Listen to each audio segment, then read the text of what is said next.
அர்த்தம் தேகத்தினுடைய அனைத்து பகுதிகளிலும் பரவி எப்பொழுதும் விட்டு பிரியாமல் சிநேகம் மோகம் முதலிய கெட்ட வழக்கங்களை உண்டாக்கி கொண்டிருக்கின்ற நாம் விருப்பு வெறுப்பு முதலான பெரும்பியாதிகள் யார் ஒருவரால் வேறறுக்கப்படுகின்றதோ அந்த அசாதாரண வைத்தியருக்கு நமஸ்காரம் சொல்லிட்டு இப்போ இந்த அழகினி சித்தர்கள் ஒரு பாட்டு சொல்லியிருக்காரு. அந்த பாட்டும் அதுக்கு பொருளையும் பார்க்கலாம். கற்றாரும் மற்றாரும் 96 உற்றாரும் பெற்றாரும் ஒன்றென்றே யான் இருந்தேன்.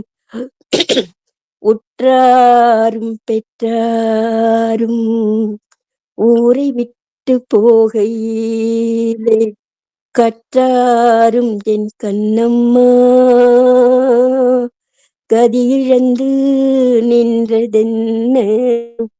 இதுல கற்றா இவங்கெல்லாம் இந்த சித்தர்கள்லாம் வேற யாருக்கு, அதாவது சித்த வித்தை பெறாத உங்க கையில எல்லாம் கிடைச்சிட்டுன்னா அவங்க வேற வழியில பணம் சம்பாதிக்கிறதோ இல்ல தெரியாம எப்படியாவது செஞ்சு கரெக்டா சுழுமணியில எங்கெங்கேயா பார்த்துட்டா இது ஒரு மாதிரி ஆயிடும். சோ அதனால யாருக்க அவரு ஒரு சிலேடையா அதுல வெளியோட்டமா பாக்குறதுக்கு ஒரு அர்த்தம் இருக்கும்.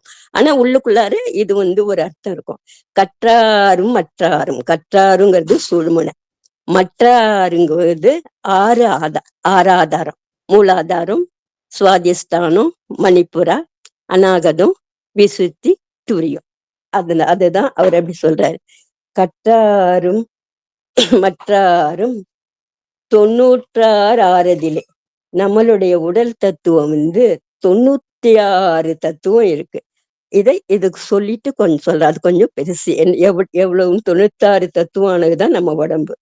அந்த 96 உற்றாரும் பெற்றாரும் ஒன்றென்று. உற்றாருங்கிறது இந்த உடம்பு, பெற்றாருங்கிறது நம்ம ஆத்மா.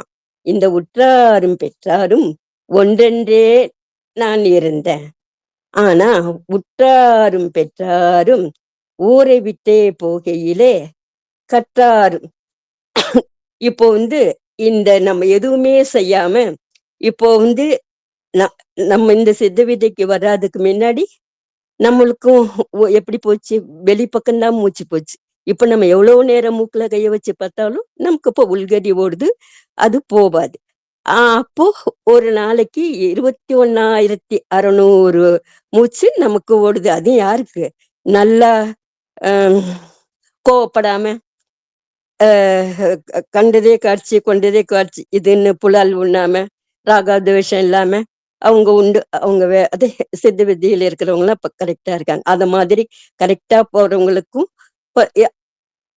நமக்கு இப்ப அனுபவத்துல கொஞ்சம் கொஞ்சம் கம்மி ஆயிடும். இந்த 21 நிமிஷத்துக்கு 15, ஒரு நாளைக்கு 21,600.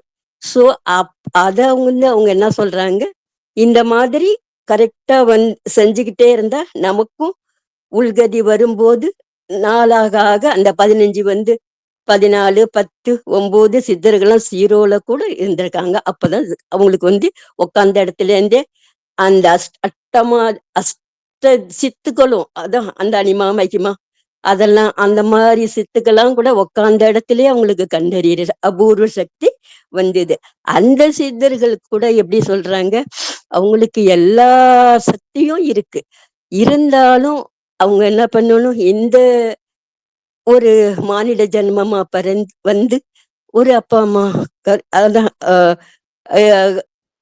அம்மா கர்ப்பப்பையில ஒரு மனுஷனா பிறந்தாதான் இந்த சித்த வித்தை செய்யறதுக்கு முடியும். அதுவும் எப்படி சும்மா ஜீபூம்பாலாம் சொல்லிட்டு மந்திர சக்தி எல்லாம் கிடையாது.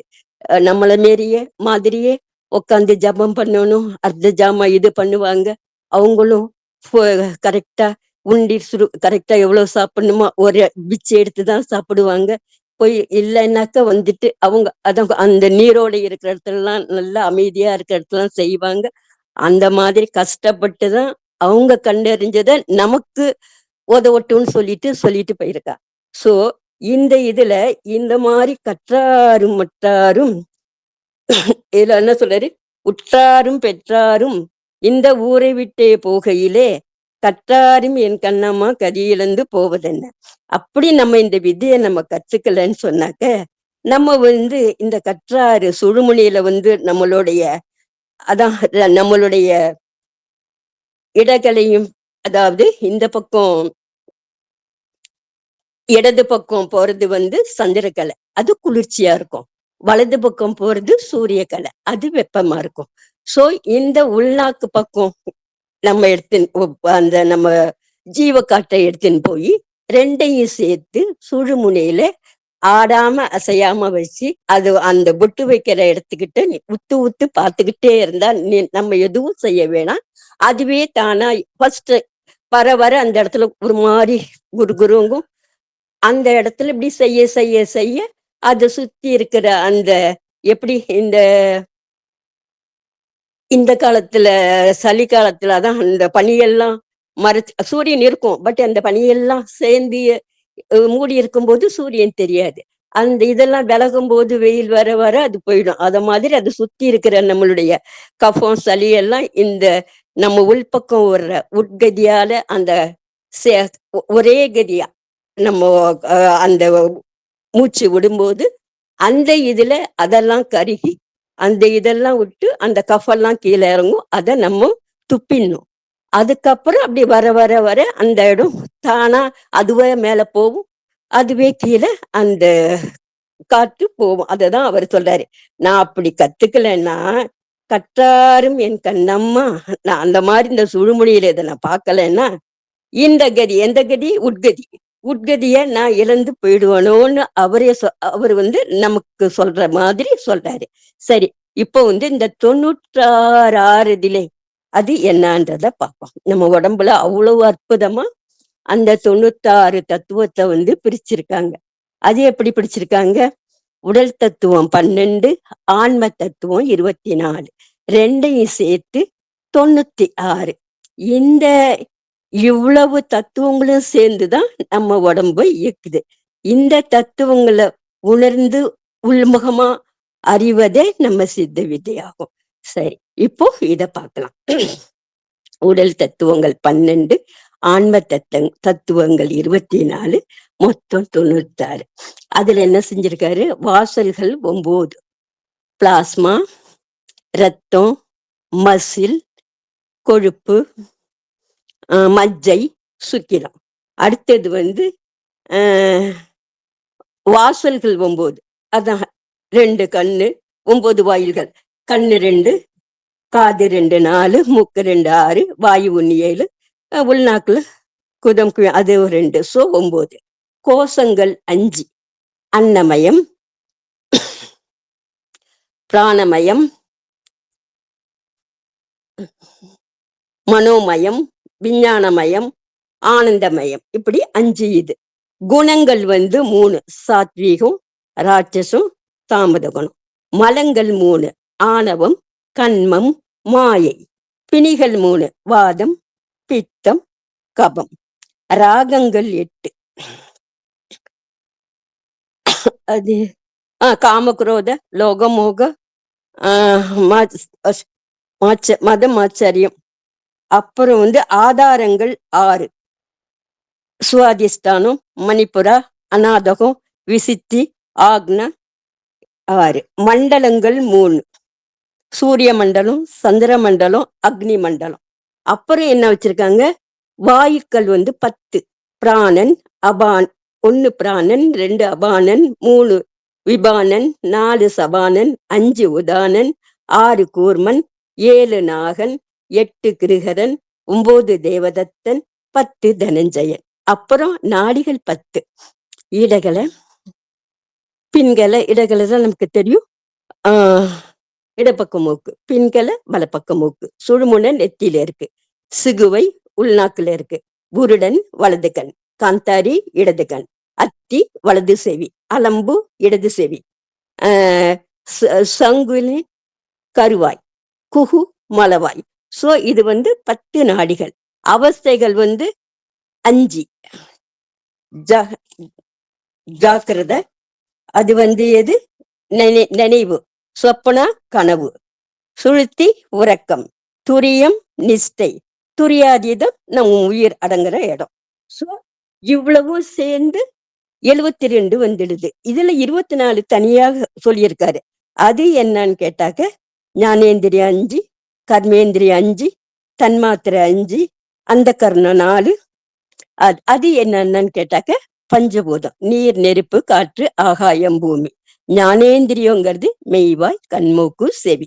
கர்மேந்திரியங்கிறது வாக்கு, பாணி, பாதம், பாயு, உபஸ்தம். வாக்குங்கிறது வாயி, பாணிங்கிறது கை, பாதங்கிறது கால், பாயுங்கிறது மலவாய், உபஸ்தங்கிறது சலவாய். அப்புறம் என்ன சொல்றாங்க, அந்த கர்ணங்கள் மனம், புத்தி, சித்தம், அகங்காரம். இந்த மனசு இதுக்கு தேவதை சந்திரன், இதுக்கு ஸ்தானம் வாயு. இது எதுல இருக்கு, நாபில இருக்கு. அடுத்தது புத்தி, இது நெருப்பு அம்சம். இதுக்கு தேவதை பிரம்மன், இதுக்கு ஸ்தானம் முகம். அடுத்தது சித்தம், இது நீரோட அம்சம். இதுக்கு எது ஸ்தானம் நாபி. அடுத்தது அகங்காரம், இது ஸ்தானம் இருதயம். அவ்வளவுதான். இத மாதிரி இவ்வளவு சொல்லி நம்ம உடம்பு ஒரு மிஷின் மாதிரி கொடுத்துருக்காங்க.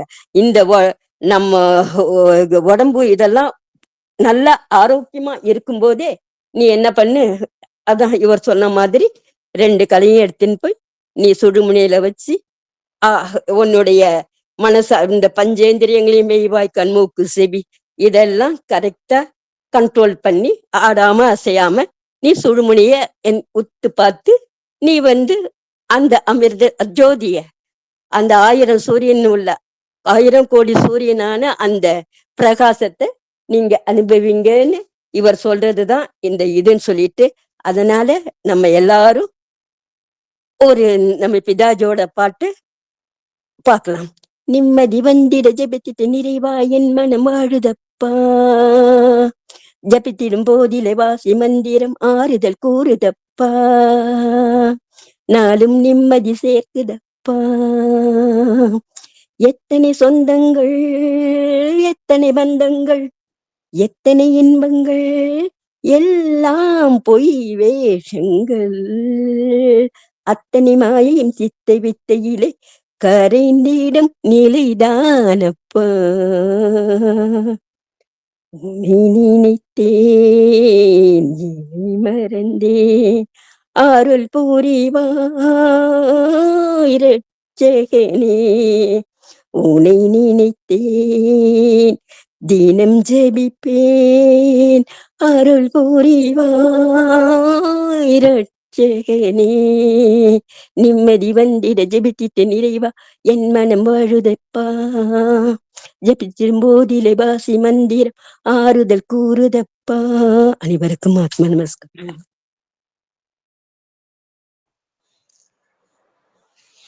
அனைவருக்கும் ஆத்ம நமஸ்காரம்.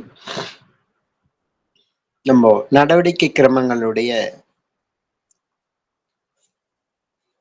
விதிமுறைகளை நம்ம பார்த்துட்டு வந்துட்டு இருக்கோம். அதுல நேற்று வரைக்கும் நம்ம 3 விதிமுறைகளை பார்த்தோம். பொதுவாக முதல் விதியானது ஏக சகோதர சகோதரத்துடன் அனைவரும் வாழ வேண்டும். இதுல ஜாதி, மத, இனம் வேறுபாடு எதுவும் இல்லாமல் எல்லாமே ஒரு சகோதரராக வாழ வேண்டும் என்று தான் ஸ்தானமானங்களை யோசிக்காமல் இருக்கணும். அப்பதான் சர்வ ஜனங்களுடன் ஐக்கியமாக நடக்க வேண்டியதாகும். அப்படி நம்ம நடக்கும்போது மட்டும்தான் நமக்குள்ள இந்த 3 விஷயங்கள், ஜீவன், மனம், உடல், இந்த அகங்காரம் ஆகிய இந்த உடல், இந்த 3மே ஒன்றுக்கொன்று இயல்பாவே ஐக்கியப்படும்.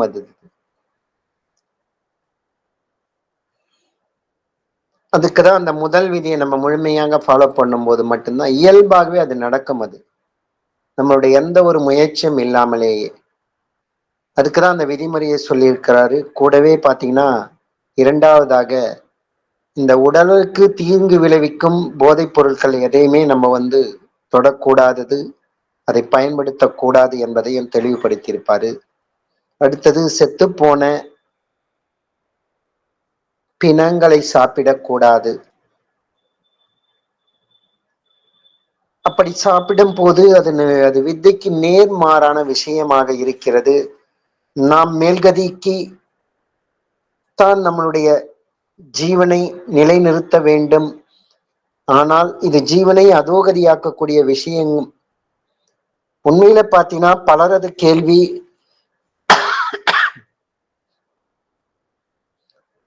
ஏன் எல்லாத்துலயும் உயிர் இருக்கு, மரம் செடி கொடியில கூட உயிர் இருக்கு, அதை கூட தானே நீங்க சாப்பிட்றீங்க, தாவர உணவுகளை அப்படின்னு சொல்றாங்க.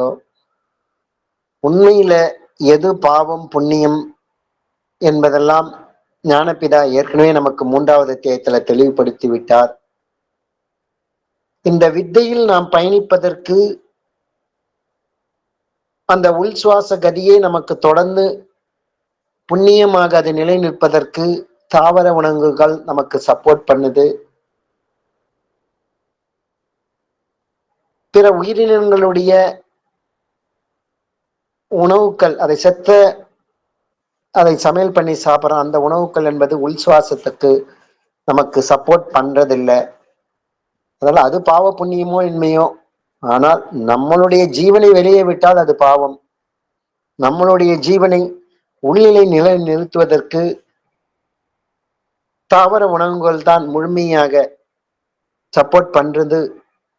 அப்படின்ற விதத்திலையும் பார்த்தீங்கன்னா 3வது விதிமுறையும் பார்த்தோம். இன்றைக்கு 4வது விதிமுறையில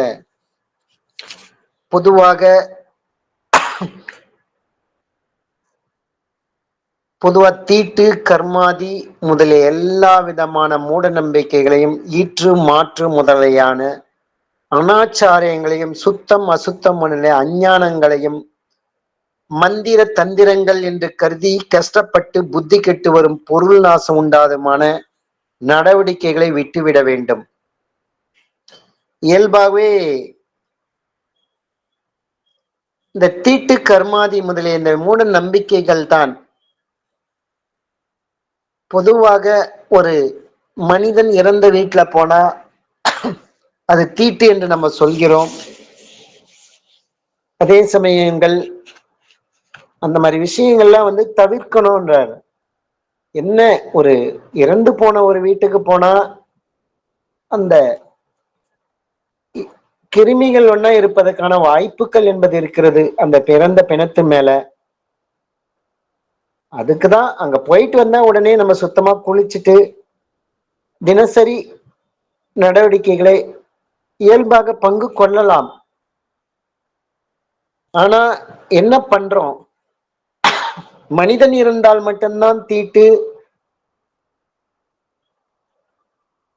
பிற உயிரினங்கள் இருந்தால் தீட்டு இல்லை, அப்படிதான் நம்ம சொல்லிட்டு இருக்கோம். அது நான் ஒரு பெட் அனிமல் வளர்த்துட்டு இருக்கேன், ஒரு நாயோ பூனையோ இல்ல வீட்டுல ஆடோ மாடோ வளர்த்துட்டு இருக்கேன், அது இருந்ததுன்னா தீட்டு கிடையாதுன்றாங்க. ஆனா அதை சமையல் பண்ணியும் சாப்பிடுகிறார்கள், அதெல்லாம் தீட்டு இல்லையா? ஆனால் மனிதர்கள் இருந்தால் மட்டும்தான் தீட்டு அப்படின்னு சொல்றது, இதெல்லாம் ஒரு மூட நம்பிக்கைகள். கர்மாதி முதலிய நம்ம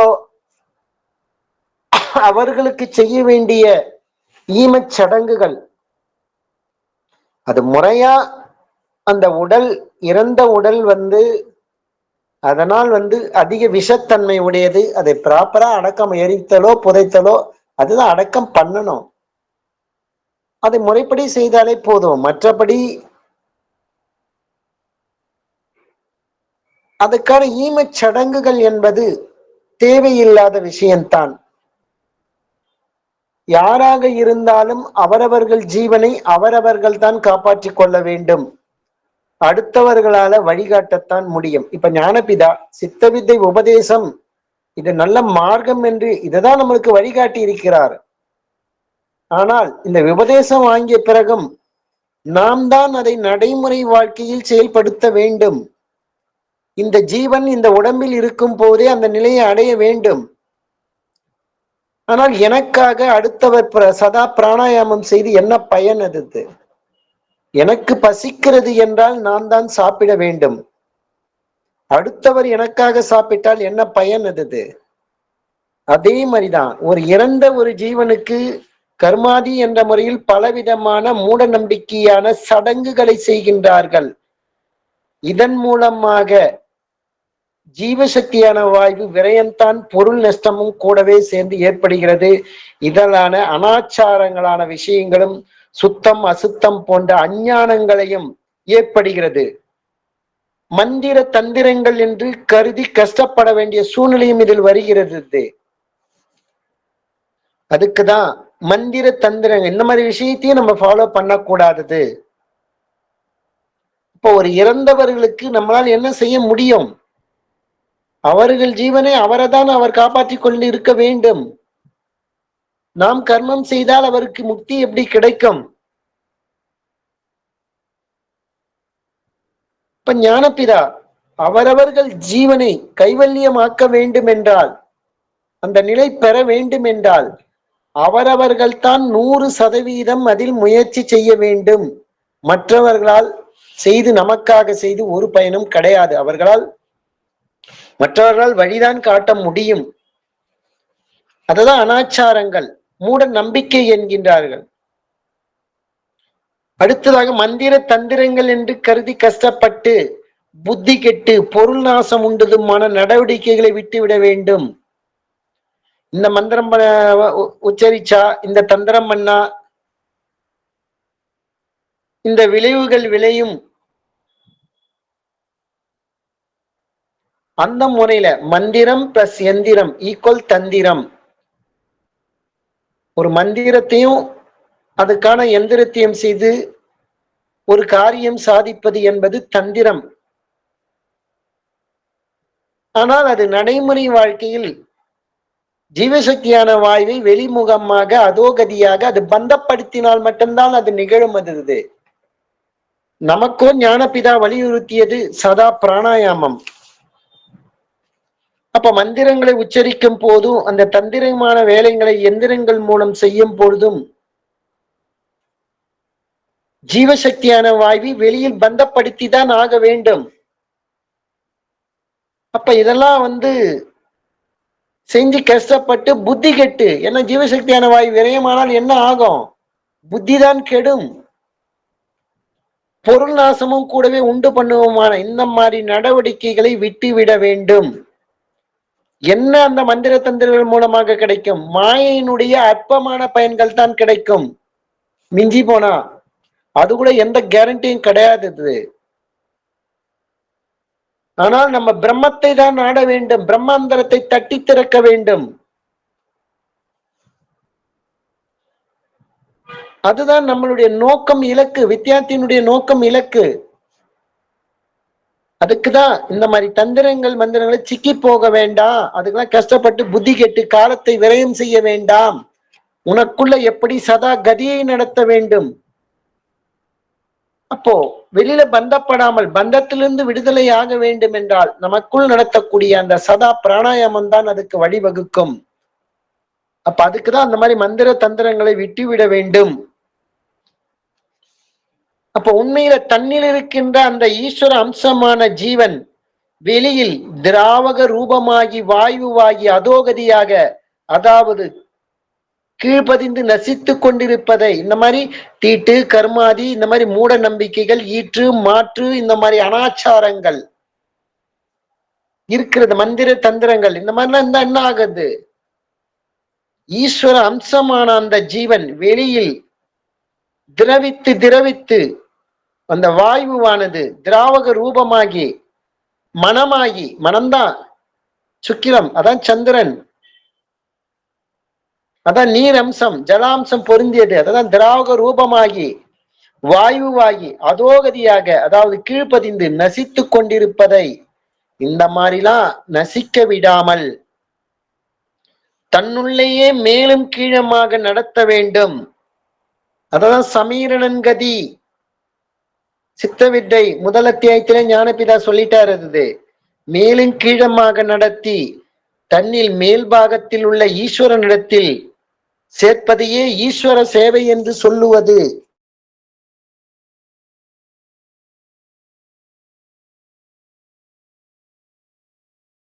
அததான் ஈஸ்வர சேவை என்று சொல்லுவது இது.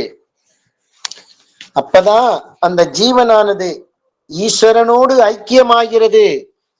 அப்ப அதுக்குதான் எந்த சமயத்திலையும் எந்த ஒரு சூழ்நிலையிலையும் சிறிது எந்த வேலையை செய்யும் பொழுதும் நம்மளுடைய அந்த பிராணனை வெளியில் விடாமல் மேலும் உள்ளேயே மேலும் கீழுமாக நடத்தி கொண்டிருக்க வேண்டியதாகும். அதுக்குதான் இந்த 4வது ஒரு விதிமுறை. இதுக்காகத்தான் இந்த நடவடிக்கை கிரமங்கள்ல இது ஒன்று சக்சஸ்ஃபுல்லா நம்ம பரிபூரணமாக இந்த இலக்கை அடைவதற்காகத்தான், இந்த இலக்கின் மூலம் ஜீவ ஈஸ்வர ஐக்கியம் அடைவதற்காகத்தான் மற்ற விதிமுறைகள் என்பது உருவாக்கப்பட்டது.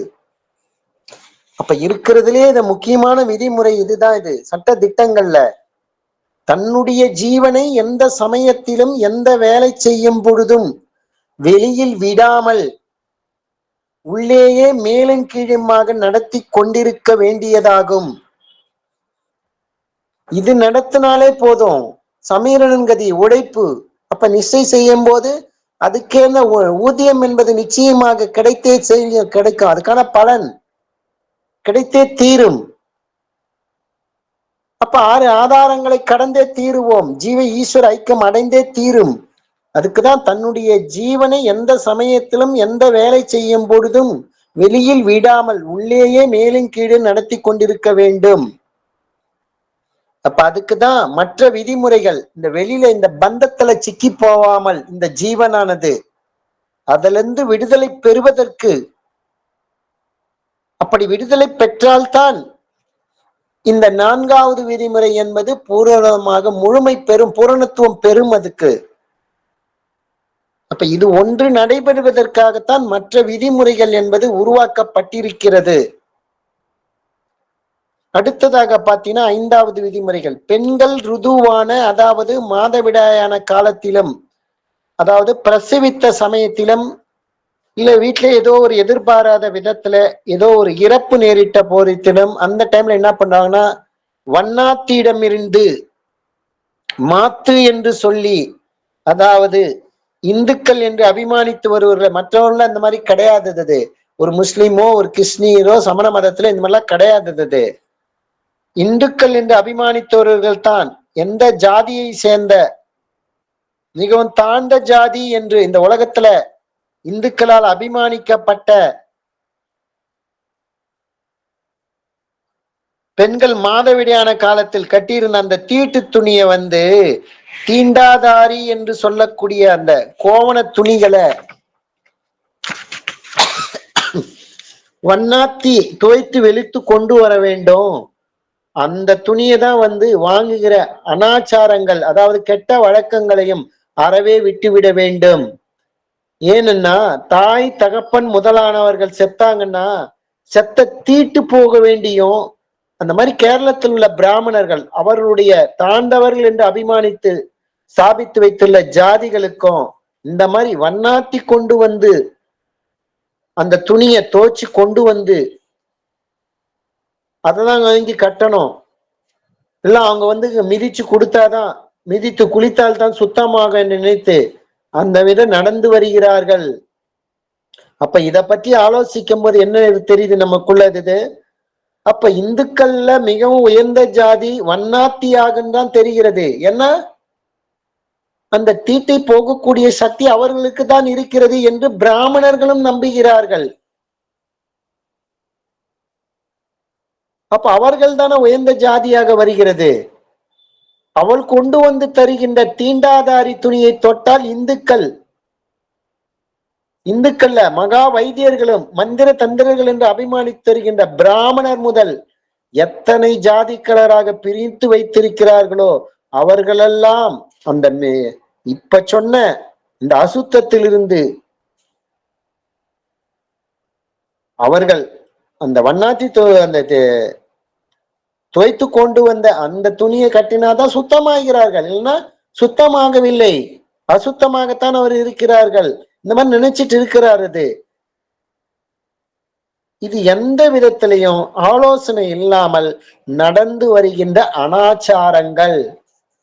இந்த மாதிரி அனாச்சாரங்கள் தான் 4வது விதியிலே ஞானபிதா சொல்லிட்டாரு.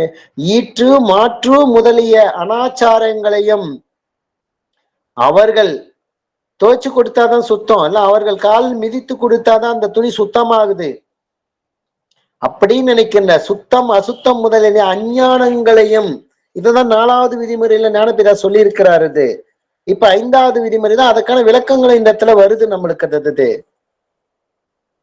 அதனால பெண்கள் ருதுவாகும் போது நடத்த வேண்டிய கிரமங்கள் கீழே சொல்கின்றோம். அப்போ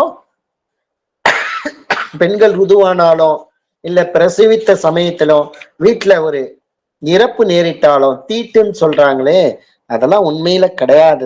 உண்மையில சுத்தமா குளிச்சுட்டு வந்து தினசரி நடவடிக்கையில அவர்களும் பங்கு பெறலாம். அவர்கள் துணியை வந்து சுத்தமான முறையில துவைச்சு எடுத்தா போதும்.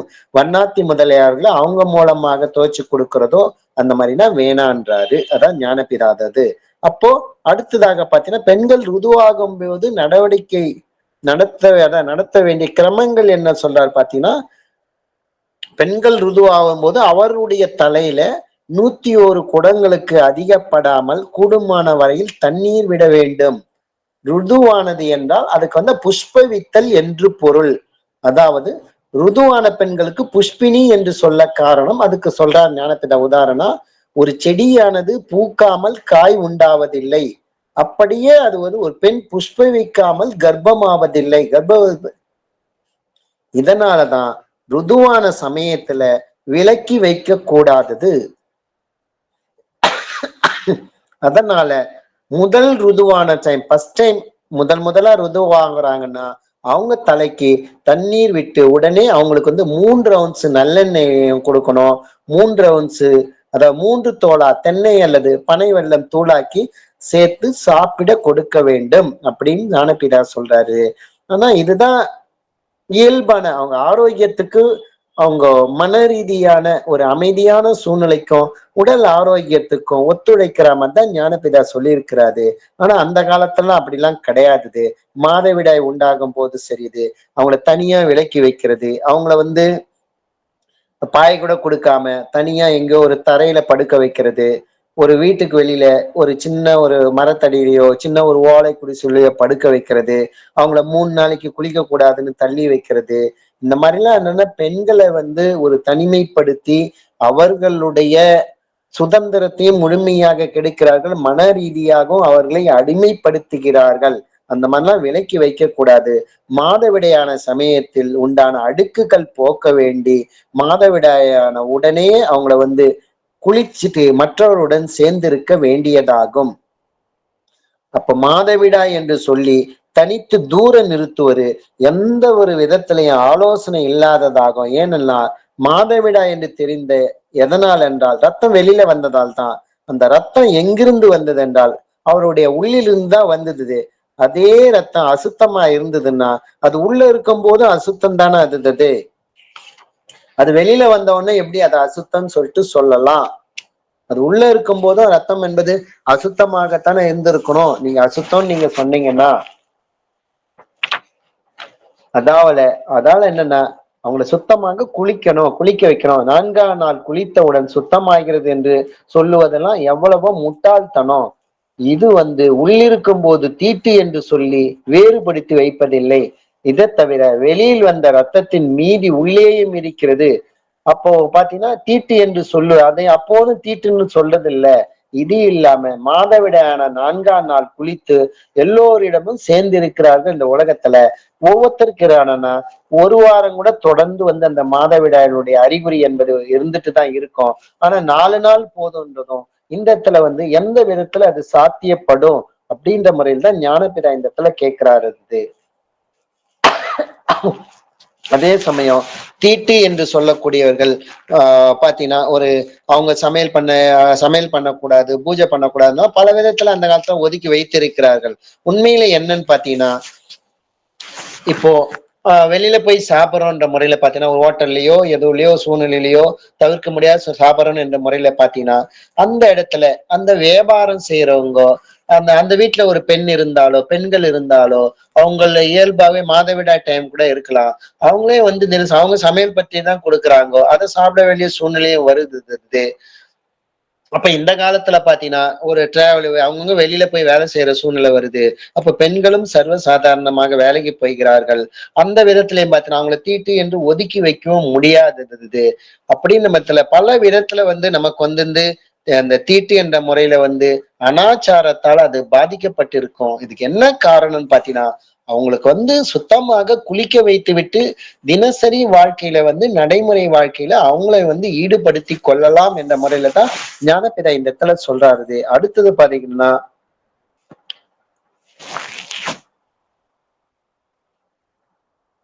அதான் அதான் அந்த காலத்துல வேற ஒரு முறையும் வச்சிருந்தாங்க. இந்து மதத்தில் அபிமானித்தருடைய தாயார், தமக்கை, தங்கை, மனைவி, புத்திரி முதலியவர்கள் மாதவிடாயானால் அவர்களை மற்றவர்கள் தொடக்கூடாது என்றும் அவர்கள் நிழல் கூட படக்கூடாது என்று தீர்மானித்து அவருடைய வீட்டினுடைய ஏதாவது ஒரு இடத்துல ஒரு சாக்கு பையோ கம்பளி துண்டோ இல்ல கிழிந்த பாயோ கொடுத்து படுக்க வைக்கிறார்கள்.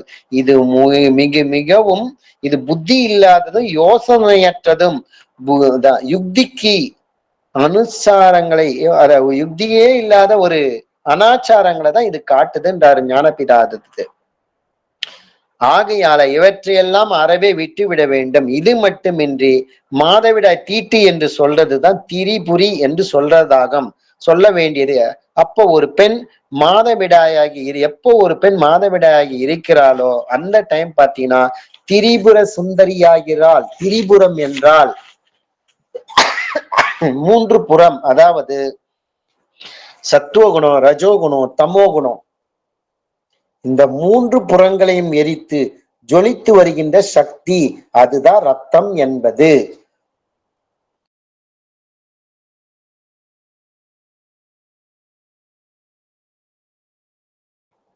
அதுதான் ரத்தம் சொல்றது. அதனால்தான் ரத்தத்திற்கு சக்தி என்று சொல்ல காரணம். அது நிமித்த ரத்தம் அந்த சக்தி நசிக்கின்ற சக்தி நசித்து போகிறது. அப்போ இப்படி சக்தியா இருக்கின்ற ரத்தம் மதித்து கொதித்து மேற்கூடிய சத்துவம், ரஜசு, தமஸ், இந்த மூன்று குணங்களையும் தகர்த்து சக்தியா இருக்கிற ரத்தம் வெளியே வருகிறது. அதனால் தான் அந்த மாதவிடாய் என்பதற்குரிய அடையாளமாக ரத்தம் காண்பதற்கு இடமாயிற்று. அப்போ மாதவிடாயான பெண்கள் அந்த டைம்ல என்னன்னு பாத்தீங்கன்னா திரிபுர சுந்தரி என்ற அந்த நிலைக்கு வந்து அவங்க அந்த நிலையில இருக்கிறாங்க அந்த டைம்ல பாத்தீங்கன்னா. ஆகையால் தான் இந்த விதமான நிலைமைகளை விலக்கி வைக்க கூடாதது. அப்படி உள்ளவர்களை பக்தியோடு கூடி ஜடத்தை அசைய விடாமல் மிகவும் சந்தோஷமாகவும் சுகமாகவும் அவர்களை அந்த காலகட்டங்களை வைத்திருக்க வேண்டும் அப்படின்னு தான் ஞானபிதா சொல்றாரு. அப்ப தீட்டு முதலிய அனாச்சாரங்களை கைவிட வேண்டும். அப்ப மாதவிடையானவங்களை வந்து மன நிம்மதியாகவும் சந்தோஷமாகவும் அமைதியாகவும் அவர்களை வந்து பாதுகாக்க வேண்டும் என்ற முறையில தான் ஞானபிதா வந்து இந்த 5வது விதிமுறையில நமக்கு வந்து தெளிவுபடுத்துறாரு. தொடர்ந்து நாளைக்கு நம்ம வந்து 6வது விதிமுறைகளை பார்க்கலாம். ஆத்ம நமஸ்காரம். உடம்புனுடைய சகலவிதமான பாகங்களிலும் பரவி எப்பொழுதும் விட்டு பிரியாமல் ஸ்நேகம், மோகம் முதலிய கெட்ட வழக்கங்களை உண்டாக்கி கொண்டிருக்கின்ற ராகத்து வேசாதிகளான விருப்பு வெறுப்பு எனும் பெரும் வியாதிகள் யார் ஒருவரால் வேறற அறுக்கப்படுகிறதோ அந்த அசாதாரண வைத்தியருக்கே நமஸ்காரம். நாம இதுக்கு முன்னாடி வரைக்கும் சித்த வித்தியார்த்திகளின் நடவடிக்கை கிரமங்கள்ல 3 சட்டங்களை வந்து நம்ம பார்த்துருந்தோம். நம்ம இன்னைக்கு பார்க்க இருக்கிறது 4வது சட்டம். இந்த சட்டம் என்ன சொல்ல வருதுன்னா, நம்ம பொதுவா இதுக்கு முன்னாடி இருந்த மத சம்பிரதாயங்கள்ல நமக்கு ஒரு மூட நம்பிக்கை நிமித்தமா சில அனாச்சாரங்களை கடைபிடிச்சிட்டு வந்திருப்போம். இந்த தீட்டு, கருமாதி அப்படின்னு சொல்லக்கூடிய விஷயங்களாகட்டும், இல்ல பெண்கள் வந்து ருது வாங்குற சமயத்துல அவங்கள தள்ளி நிறுத்துற அந்த விஷயமாகட்டும், இல்ல அவங்களுக்கு அந்த சுத்தம் அசுத்தம் அப்படின்னு சொல்லி அவங்கள பார்க்கக்கூடிய அந்த விஷயமாகட்டும், அதுபோக மந்திர தந்திரங்கள் அப்படின்னு சொல்லக்கூடிய விஷயமாகட்டும், ஸோ இதெல்லாமே நாம கவனிக்க கூடாது. இந்த மாதிரியான ஏதாவது ஒரு விஷயத்தை நமக்கு ஊக்கப்படுத்தக்கூடிய செயல்களை நம்ம செய்யக்கூடாது. ஏன் அப்படின்னா, நாம் இந்த மார்க்கத்தை தேர்ந்தெடுத்ததுக்கான நோக்கமே நம்மளுடைய ஜீவ சக்தியை வெளியில போக விடாம நம்ம ஜீவனை காப்பாத்துறதுக்காக. ஆனா இந்த அனாச்சாரங்களை நம்ம கை கொள்றது மூலமா நம்ம ஜீவசக்தி வெளியில போய் தீர்ந்து தான் போகும். நம்ம ஜீவனை காப்பாத்தி வைக்கிறதுக்கான எந்த ஒரு யுக்திகளும் இந்த அனாச்சார முறைகள்ல கிடையாது. அதனால சாமி கும்பிட்ற மாதிரி கோவில்களுக்கு போயிட்டு வர்றது, ஒரு விக்கிரகங்களை கடவுளாக பாவித்து வணங்கிட்டு வர்றது, இது எல்லாமே கூட அந்த மூட நம்பிக்கைக்குள்ள வரக்கூடிய விஷயம்தான். ஏன்னா நம்மளுடைய ஜீவன் தான் அங்க ஈஸ்வரன், ஜீவசக்தியான வாயு தான் இங்க படைத்தல் காத்தல் அழித்தல் சொல்லக்கூடிய இந்த தொழில்களை செஞ்சுட்டு இருக்குதுங்கிறத நம்ம சித்தவேதம் படிச்சு புரிஞ்சுக்கிட்டு அந்த ஈஸ்வர அம்சமா இருக்கக்கூடிய அந்த ஜீவன் வாயுவாக வெளியில போகாமல் தடுத்து நிறுத்த அந்த வேலையை செய்யறதுக்காக தான் இந்த வித்தையை வாங்கி வச்சிருக்கிறோம். ஸோ அதை நம்ம சரியா புரிஞ்சிருந்து அதை செய்யறதா இருந்தால் இந்த அனாச்சார முறைகளை நம்ம தவிர்க்க வேண்டியது இருக்கும். ஏன்னா அந்த ஜீவசக்தியான வாயும் எந்தெந்த வழியிலலாம் அது வெளியில போகுதோ அத்தனையுமே நாம அதை தடுத்து நிறுத்துறதுக்கான ஒரு முயற்சியில இருக்க வேண்டிய அவசியம்ங்கிறது இருக்குது. அதனால இந்த கெட்ட நடவடிக்கைகள் அப்படின்னு சொல்லக்கூடிய இந்த புத்தி கெட்ட இந்த அனாச்சார மூட நம்பிக்கைகளை நாம தவிர்க்க வேண்டியது இருக்கு. அதுக்கு பதிலாக நாம செய்ய வேண்டிய ஒரு விஷயம் என்ன அப்படின்னா, ஈஸ்வர சேவை செய்யறதை தவிர வேற எந்த வேலையும் நம்ம செய்யக்கூடாது. ஈஸ்வர சேவை அப்படின்னா என்ன? சாமி ஏற்கனவே சித்த வேதத்துல 4ஆம் அத்தியாயத்துல சேவித்தல் அப்படின்னா என்ன அப்படிங்கிறதுக்கான ஒரு விளக்கம் கொடுத்திருப்பாரு. ஒரு வைத்தியர்கிட்ட போனோம் அப்படின்னு சொன்னா அவர் நம்மளை எக்ஸாம் பண்ணி பார்த்துட்டு என்ன வியாதிங்கிறத கண்டறிஞ்சு அவர் ஒரு கஷாயத்தை எழுதி கொடுப்பார். ஒரு 6 கலஞ்சு சீந்தல் கொடி, 4 கலஞ்சு கடுக்காய் தூள், கொஞ்சம் சுக்கு, இதெல்லாம் போட்டு நாம் அதைய ஒரு படி தண்ணியில அதை நம்ம அந்த பொருள்கள்லாம் போட்டு காய்ச்சறோம் அப்படின்னு சொன்னா அது அரைப்படி ஆகிற அளவுக்கு நல்ல சுண்ட காய்ச்சி அதை வடிகட்டி அதுல கொஞ்சம் அச்சு வெள்ளத்தை தட்டி போட்டு என்ன செய்யணும்னு சொல்லுவாரு அப்படின்னா, சேவிக்க வேண்டும் அப்படின்னு சொல்லுவார். அப்ப சேவித்தல் அப்படின்னா அதுக்கு என்ன அர்த்தம்? உட்கொள்ளுதல் அப்படின்னு அர்த்தம். உட்கொள்ளுதல் அப்படின்னா என்ன? அதை வெளியில விடாமல் இருக்கிறதுன்னு அர்த்தம். உள்ளுக்குள்ளாரே வச்சிருக்கிறதுக்கு பேர் தான் சேவித்தல்ங்கிறது. யார உள்ளுக்குள்ளாரே வச்சிருக்கணும்? ஈஸ்வர அம்சமாக இருக்கக்கூடிய நம்ம ஜீவசக்தியான வாயு. அது ஜீவனாக இருந்து வாயுவாக அது சலித்து வெளியில போயிட்டு இருக்குது அந்த அம்சம். அதைய உள்ளுக்குள்ளாரே நிலைநிறுத்தி வைக்கிறதுக்கு பேர் தான் ஈஸ்வர சேவை அப்படிங்கிறத நமக்கு சொல்லி கொடுத்துருந்தார். எப்போ அந்த ஈஸ்வரனானது உள்ளிலே காக்கப்படுதோ, வெளியில் போகாமல் எல்லா நேரங்களிலுமே உள்ளிலே அது நிறுவப்படுதோ, பூர்வ மத்தியத்துல சலனம் இல்லாமல் அங்க ஒரு இருப்பு நிலையை அதை தக்க வச்சுக்குதோ, பந்தங்கள்ல இருந்து விடுதலையாகி அது உள்நிலை பயணத்திலேயே எப்பவுமே இருக்குதோ, அப்போ அந்த நிலைமைக்கு பேர் தான் ஜீவேஸ்வர ஐக்கியம்னு சொல்றது. ஜீவன் ஈஸ்வரனாக ஐக்கியம் ஆயிடுச்சு, ஜீவன் ஈஸ்வரனுடைய நிலையை அடைந்து விட்டது, ஜீவனுக்கென்று இருந்த சத்வகுணமும் அங்க இல்லாமலாகி ஈஸ்வரனுடைய நிர்குணன் அப்படின்னு சொல்லக்கூடிய அந்த ஸ்தானத்தை அடைஞ்சிருச்சு அப்படின்னு அர்த்தம். அப்ப அந்த ஜீவேஸ்வர ஐக்கிய நிலையை அடையறதுக்காக தான் நம்ம விதையை வாங்கி இருக்கிறோம் அப்படின்னு சொன்னா, இப்ப நம்மளுடைய வேலை என்னவா இருக்கணும்? ஈஸ்வர சேவை செய்யறதாக இருக்கணும். அந்த ஈஸ்வர சேவை எந்த வகையில செய்யப்படணும்? தன்னுடைய சக்தியை எந்த வேலை செய்யும் போதும் அது வெளியில போக விடாமல் மேலும் கீழும் சதா அபியாசம் செஞ்சு ஜீவனுக்கு வேண்டியதான அந்த மேல்கதியை வருவிக்கிறதுக்கான ஒரு முயற்சியில் இருக்கணும். அதனால இந்த சட்டம் சொல்லக்கூடிய முக்கியமான பாயிண்ட் என்ன அப்படின்னா, நம்மளுடைய ஜீவனை எந்த ஒரு சமயத்திலையும் எந்த ஒரு வேலைகளை செய்யும் போதும் கூட அதை வெளியில விடாம உள்ளிலேயே மேலும் கீழும் நடத்தி கொண்டிருக்க வேண்டும் அப்படிங்கிறார். இதுதான் இந்த 4வது சட்டமாக இருக்குது. இங்க சதா அபியாசத்தை அவர் சொல்றாரு. எந்த வேலை செய்யும் போது, இப்ப நாம இங்க பேசிட்டு இருக்கிறோம் அப்படின்னு சொன்னா, எனக்கு வாய்க்கு வேலை கொடுத்துட்டு இருக்கிறேன் பேசுறது மூலமா, என்னால கதி அபியாசம் செய்ய முடியாது. ஆனா மற்றவங்களுக்கெல்லாம் காதுக்கு தான் வேலை இருக்குது, கேட்டுட்டு தான் இருக்கிறீங்க. அப்போ நீங்க அந்த கதியை அபியாசம் செஞ்சுக்கிட்டே இருக்க முடியும், கதி அபியாசம் செஞ்சுக்கிட்டே இந்த கருத்துக்களை கேட்க முடியும். நாம வேலை செய்யறோம்னு சொன்னா கதியை அபியாசம் செஞ்சுக்கிட்டே வேலை செய்ய முடியும். நம்ம ஒரு டிராவல்ல இருக்கிறோம் அப்படின்னு சொன்னா கதி அபியாசம் பண்ணிக்கிட்டே நம்ம டிராவல்ல இருக்க முடியும். இந்த சாப்பிடும் போதும் பேசும் போதும் இந்த வாய்க்கு வேலை தரக்கூடிய அந்த நேரங்களை தவிர்த்து மீதி எல்லா நேரங்களிலும் இந்த கதி அபியாசம் மேலும் கீழும் நடந்துட்டே இருந்தாதான் நாம ஈஸ்வர சேவை செய்யறதுக்கு தயாராகிறோம், அதுக்கான ஒரு முயற்சியில இருக்கிறோம்னு அர்த்தம். இந்த கதியை அபியாசம் செஞ்சாலே அதுக்கு ஈஸ்வர சேவைன்னு ஆகாது. ஈஸ்வர சேவை அப்படிங்கிறது சமீரணம்னு சொல்லக்கூடிய கதி நம்மில் எல்லா நேரங்களிலும் ஓடிக்கொண்டிருக்கக்கூடிய சமயமாக இருக்கணும். ஜீவன் சலனம் இல்லாமல் உள்ளிலே அடங்கி புருவமதித்தல் லைத்து ஆனந்தித்து கொண்டிருக்கக்கூடிய நிலைமையில இருக்கணும். அந்த நிலைமைக்கு அது போறதுக்கான ஒரு முயற்சிங்கிறது நாம இந்த சதா அபியாசத்திலிருந்து தொடங்கணும். அதை இங்க சாமி சட்டமாகவே இங்க நிறுவியிருக்கிறாரு. இந்த எந்த வேலை செய்யும் போதும் நம்மளுடைய உள்வெளி சுவாசமானது எந்த ஒரு இடையூறும் இல்லாம அது பாட்டுக்கு போயிட்டு வந்துட்டே இருக்குது. நான் பேசும்போதும் கூட அது உள்ளாரையும் வெளியிலையும் போயிட்டு வந்துட்டே தான் இருக்குது. என் ஜீவசக்தி சப்தம் மூலமாக செலவாகிறதோ தவிர்த்து மற்ற சுவாசம் மூலமாகவும் அது வெளியில போக வர அந்த அவசியங்கிறது ஏற்பட்டுக்கிட்டே தான் இருக்குது.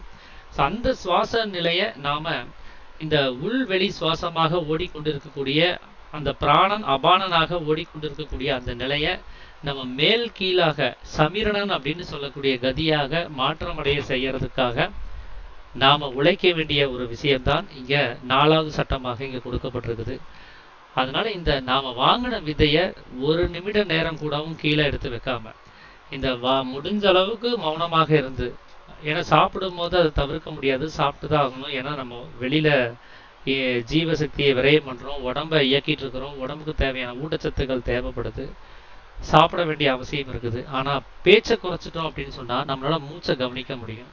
அந்த மூச்சுல கவனத்தை வச்சு அதை மேலும் கீழும் முடிந்த அளவுக்கு பேச்சுகளை குறைச்சிக்கிட்டு நாம் அதை அபியாசம் செஞ்சுக்கிட்டே இருந்தோம்னு சொன்னா அது நமக்கு ஈஸ்வர சேவையை அடையறதுக்கான ஒரு நல்ல பாதையை அது காட்டி கொடுக்கறதுக்கு ஏதுவா இருக்கும். அதனால தன்னுடைய சக்தியை, அதாவது தன்னுடைய ஜீவனை எந்த சமயத்திலையும் அதை வெளியில போக விடாம எந்த வேலைகளை செய்யும் போதும் எந்த ஒரு சூழ்நிலையில இருந்தாலும் சரி நாம மேலும் கீழும் அபியாசம் செய்ய வேண்டிய வேலை இருக்கவே செய்யுது. ஏன்னா நாம காலையில எழுந்ததுல இருந்து இப்ப நைட்டு படுக்க போற வரைக்குமே கிட்டத்தட்ட 16 மணி நேரம் இது வெளியிலையும் உள்ளாரையும் மாறி மாறி அபானனாகவும் பிராணனாகவும் போய்கிட்டே இருக்கக்கூடிய நிலைமையில இருக்குது. அதைய மாத்தி அமைக்கணும்னு சொன்னா இது எப்பெல்லாம் போகுதோ அப்பெல்லாம் மாற்ற வேண்டிய ஒரு நிலைமைங்கிறது இருக்குது. அதைத்தான் இந்த சட்டம் நமக்கு வலியுறுத்துது.